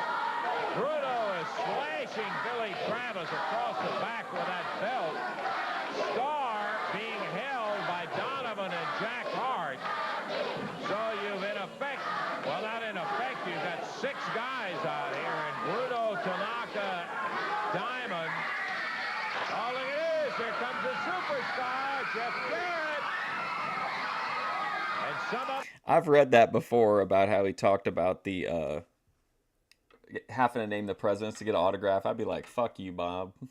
Start to split out. Say no president's names to get your autograph, dude. Here, boy, Billy just had his back lacerated by downtown Bruno.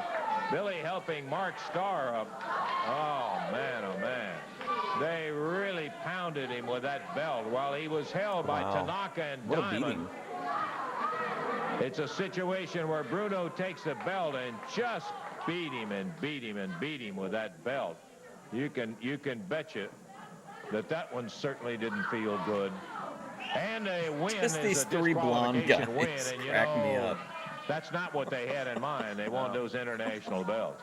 Well, the win goes to Travis and Starr by distance. If I was on commentary, I would act like I couldn't tell the difference between any. I'd be like, they all look the same. Qualification. We'll take time out and be back in a moment. He should review it. I mean, I review it, but I can't like, obviously I can't show it on cam, but I've done a bunch of reviews for porn. But I think he's probably wanting to do something more elaborate than just talking to the camera.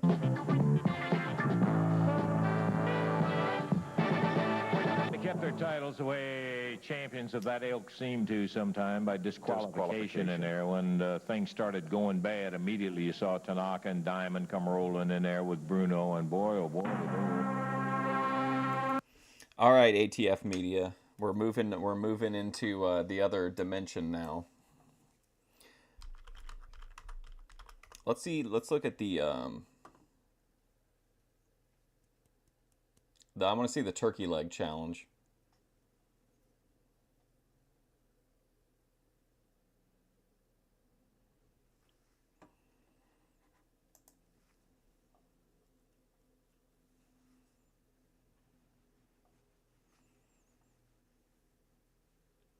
In fact, I think I have 6 right now in like my to watch list. Here we go. Stuffed turkey leg challenge.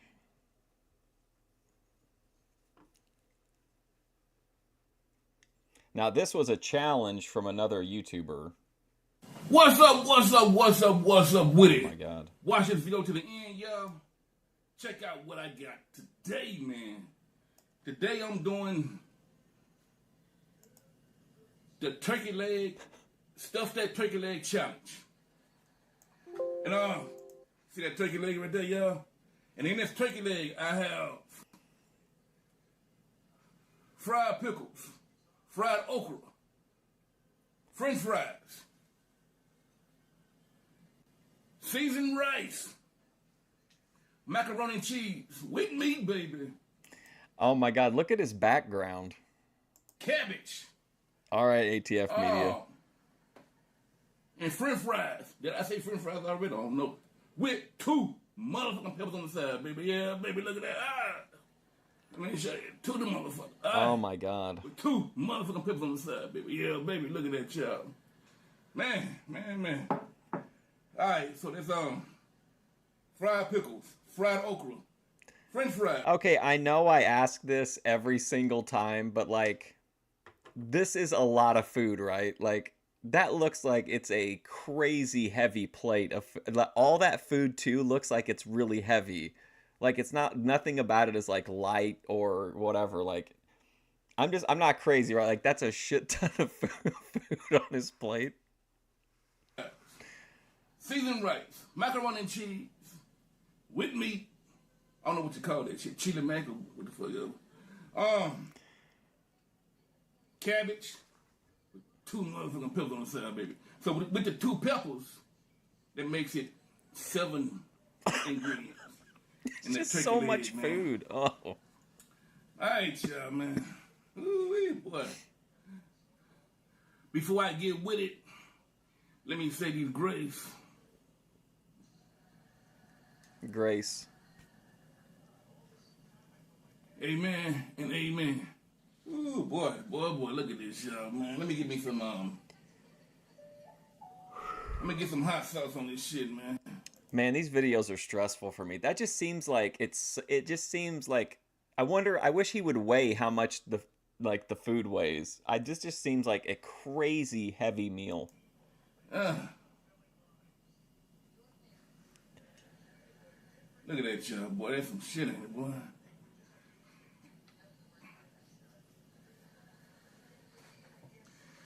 So this challenge was created by Lips and Get Lit with Mo.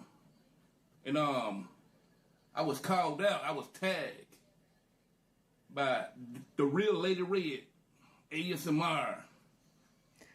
Yeah, baby.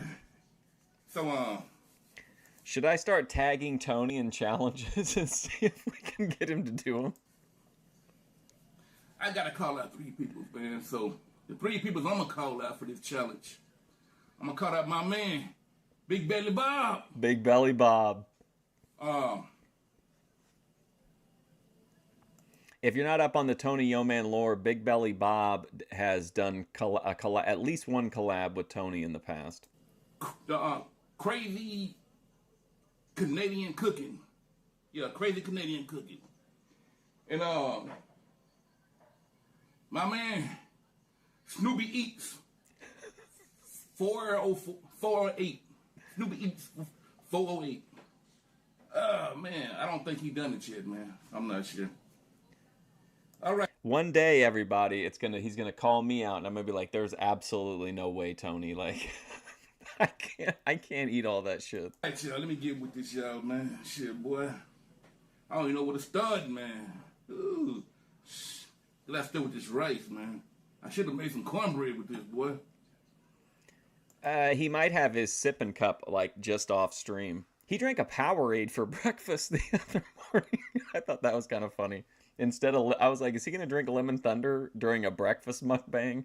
But instead, he just drank Powerade. Cornbread would have been good, wouldn't it? It's not too late, Tony. Oh. Oh my God. All right. We have got to get Jedi Rich to react to Tony Yeoman on the Healthy Family Force. Ooh, shit, boy. Well, look at that, y'all. Rich should challenge him to like to eat their stuff that just eat beef. What is it? Beef, water, and weed. So I made two of these motherfuckers, man. I made one for me and one for my wife. I didn't think she gonna eat the shit, but she did, man. She ate most of it. It shocked the shit out of me because I didn't think she was gonna eat it, boy. Well, I knew she was gonna eat it. I just didn't know she was gonna eat as much as she did. That was shocking, man. That shit must have really been good, boy. It is good, I ain't gonna lie. Whoops. Hello. Oh, shit.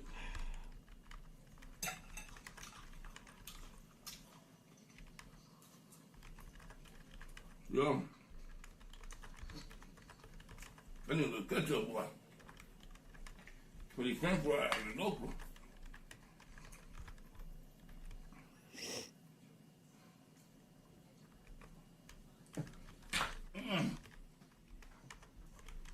Ooh, boy.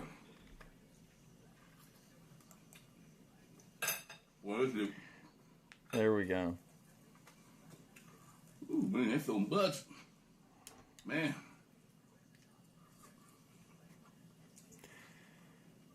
Man, that's a lot of food, dude. Get some of that turkey leg, boy. Oh my gosh.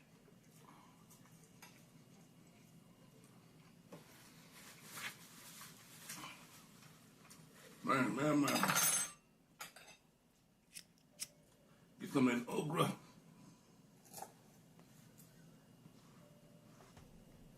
I got a full plate. All right, I put the word out that Ben Thorpe has challenged Tony Yeoman to the baked ham challenge. We'll just have to see what happens. Boy. Man.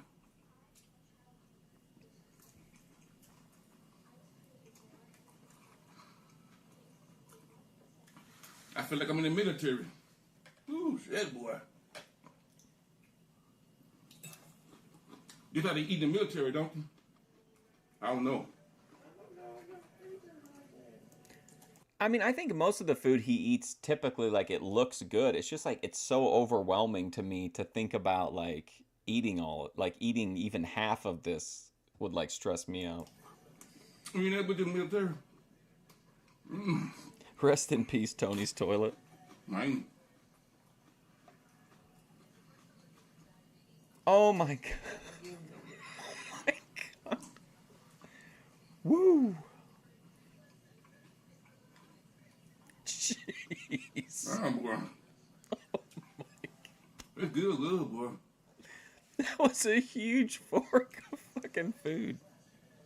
I see why you ate all this shit now. Man. Tony Yeoman videos are so stressful for me, but I can't resist them.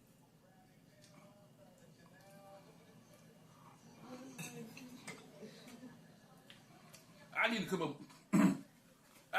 come up with some kind of challenge. Some kind of idea challenge here. But I don't know what. I'm gonna think about it. I didn't know they were meeting up. I remember Ben was talking a lot about Hayden for a while. A challenge. I'm gonna come up with a challenge, man. Well, I don't know. I was making that clip of Grace in the cowgirl hat with the wind blowing, and I remember Ben talking about Hayden in the background. I don't know what, but it's something I don't know. Ooh, shit.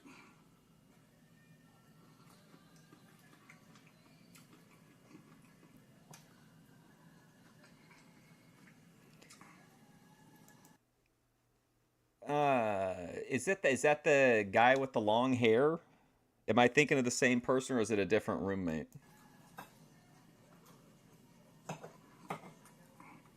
I don't really know the lore. I just saw. I remember some pictures on Discord that somebody posted.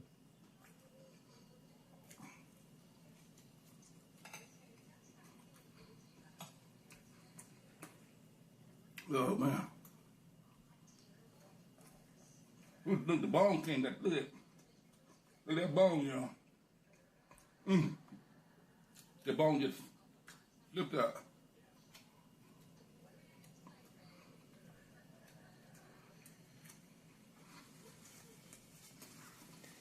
Oh wow. I'm not gonna eat the motherfucking bone. Well, I mean, if they want to meet up with the Thorpes, I mean, it's a free country. Well, kind of. I'm just showing everybody the bone. I don't eat bones. We just can't collect rainwater legally. He doesn't eat the bones, guys. You eat bones? No. Okay. You don't eat bones? I'm just fucking with you. Oh, man. Don't take it the wrong way. I'm just messing with you. Oh, man.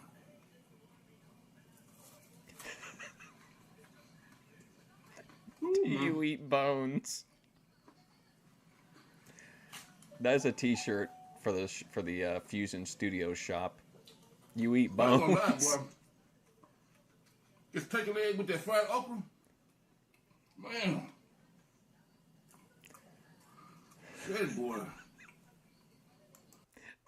Tony eats like he's a local lord in Game of Thrones.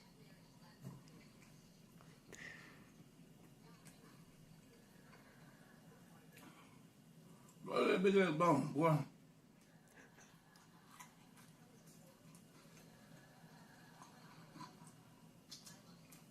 The bone away. Whew. This motherfucker somewhere. That motherfucker over there. That big ass bone in the way, boy. Shit, boy. Jeez. Oh my gosh.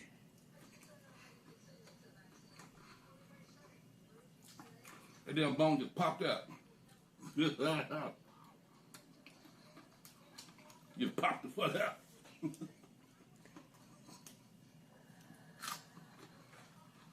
Ooh. Man. But don't pepper the motherfucker, boy. Damn.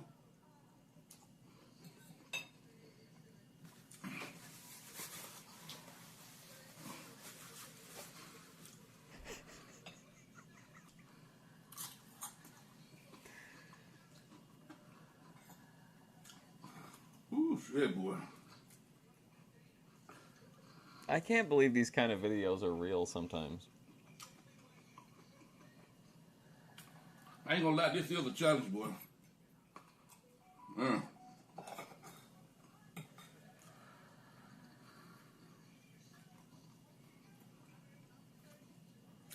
It's a lot of food to eat, boy. I ain't bullshitting.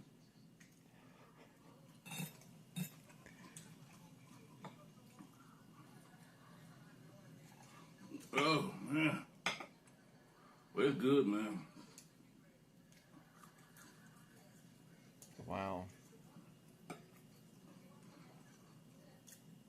Oh.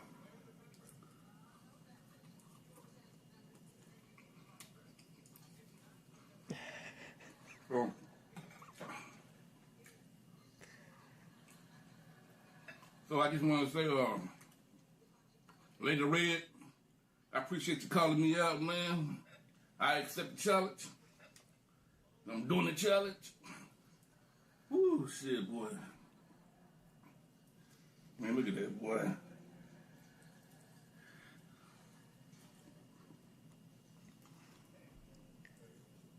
All right, no response so far from Tony Yeoman on the challenge from Ben to do the baked ham challenge.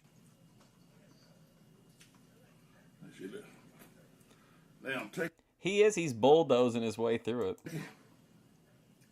Ooh, shit, man.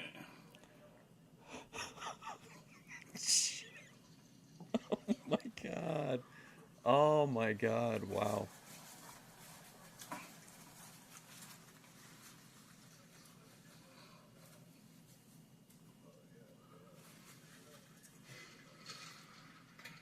And he's drinking whiskey. Drink some of that lemon thunder with this baby. Ooh, boy, it's something else, man.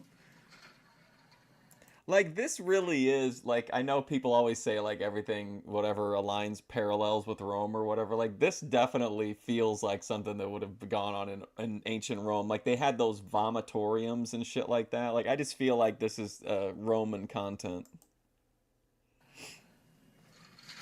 Oh, shit, man. Ooh, I got a lot of leftovers left. Not turkey, but, you know, because I had to made all this stuff.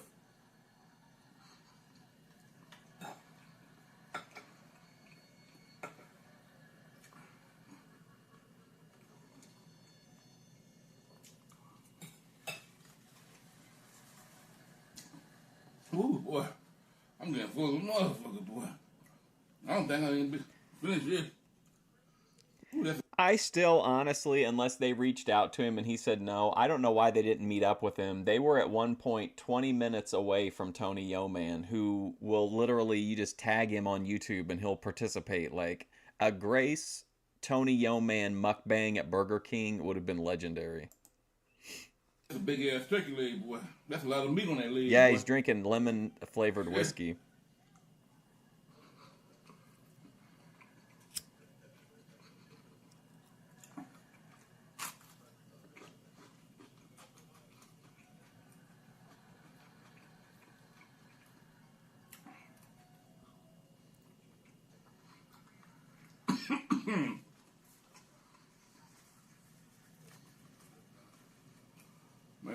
Man. Oh my gosh. Ooh, shit.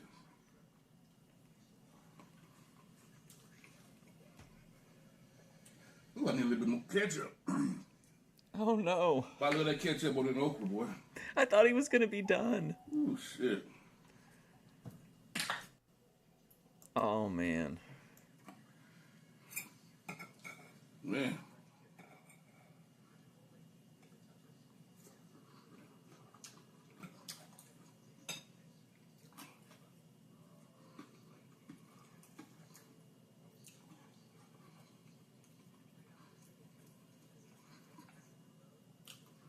Ooh, man. I'm struggling now, man. Shit, boy. I'm trying to finish all this, boy. I'm struggling now, boy. But that meat, boy, huh?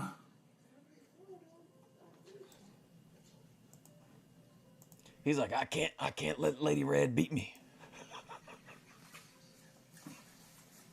Ooh, shit, boy. One reason I'm getting full, because when I was making this, I would take a little samples of everything, you know. Especially that okra, man. So by the time when it came to eat, for real, I was like, damn, man, shit, I shouldn't have done that shit, man. I should have been. Like, this looks like a big portion of food to me that's still left. I shouldn't have been sampling on all that shit. Ate a little bit of macaroni and cheese, a little bit of that rice. Oh, listen to Tony. He's like the guy who gets beat in the UFC, and he's like, well, I came in with an injury. Come on, Tony. Come on, buddy. You know what I'm saying? Shit. Tony. And then when it came down to eat for real, I'm like, man, why did I do that shit, man? He's talking to his wife. It's me.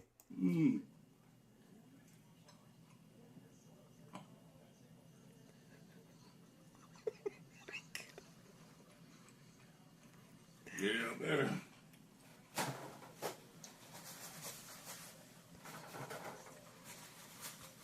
Tony was sampling. Ooh, shit.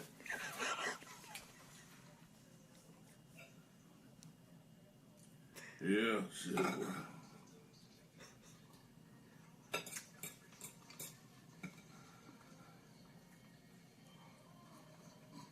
Wow.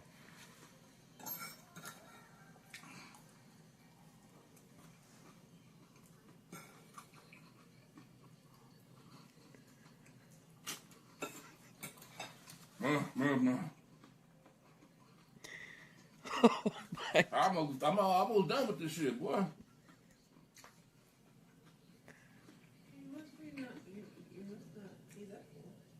Well, this is some good shit, boy. You know, man. I see why you ate all that shit. This shit is good, boy. God, I cannot believe this. Ooh, this shit good, boy.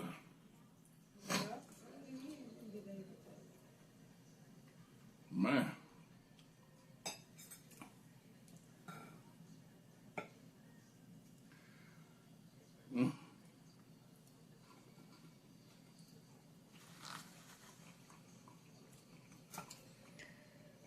Oh, man. I'm telling you what really make this taste good. That damn fried okra. The okra just goes along with all this. It just blends in with all this other stuff. Oh, my God. At least that's how it is for me. I don't know how it was for you. Huh? I was about to say the gravy. The gravy. I ain't put no gravy in here. Oh, you taste the gravy? Maybe it made his own gravy. I ain't put no fucking gravy in there, man. Good Lord, You man. tasted gravy? Wow. Oh, sure. I ain't know. Man, it could have made his own. Because, you know, gravy ain't nothing but oil and flour. You know, I mean, it's oil in here. You know, and I fried okra, you know, with the flour. So maybe the oil, you know, in the flour from the okra, maybe it created some kind of gravy. I don't know. Oh, shit, man. I ain't put no fucking gravy in there. I blend in. It's like I'm sitting in a tree outside Tony's window, peering in.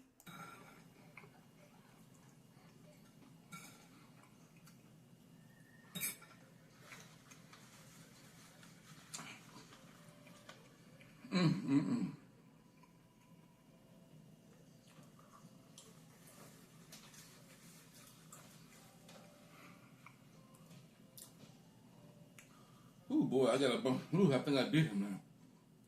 Man.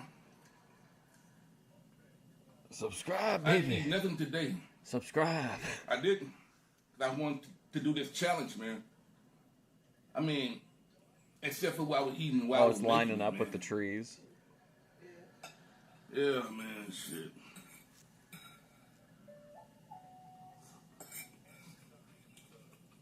So I'm at the top of a totem pole.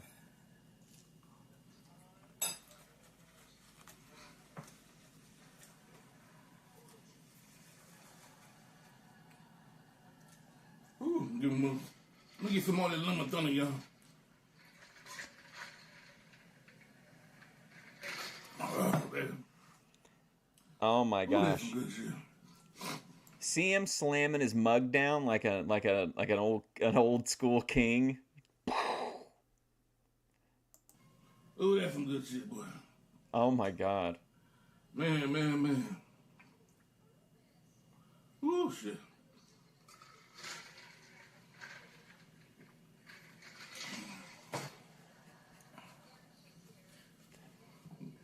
Oh, man.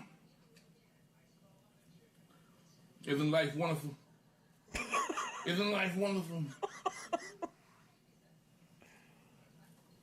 Oh, shit, boy. Oh, shit. Unbelievable. What a great video. Wow.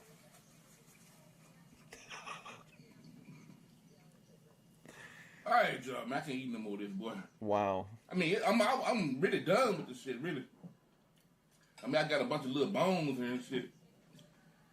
Do you eat bones? I got. Really, I'm done. I ate all that shit. Really, man. Shit. Yeah. Clean my mess up. Isn't life wonderful? Yeah. That was good, boy. I ain't bullshit, nigga. Wow. Great video. All right, y'all. Until next time, baby. Look how introspective Tony. Did you see that? Like when he was like looking down for a second, he just like kind of locked up. Keno, good shit. Until next time. Yes, sir. Subscribe, baby. Subscribe. Like, share, comment. And all that bullshit. Yeah, baby. Wow.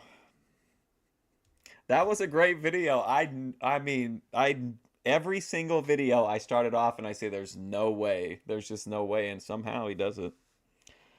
Wow. Well, thanks for hanging out with me to watch old school wrestling and to see this incredible turkey leg challenge. I'll keep everyone apprised on the baked ham the baked ham challenge. I'll be back tomorrow we're going to watch Big and Hairy. I think we agreed. So I'll be back in the morning for that. So thanks for hanging out. I appreciate it.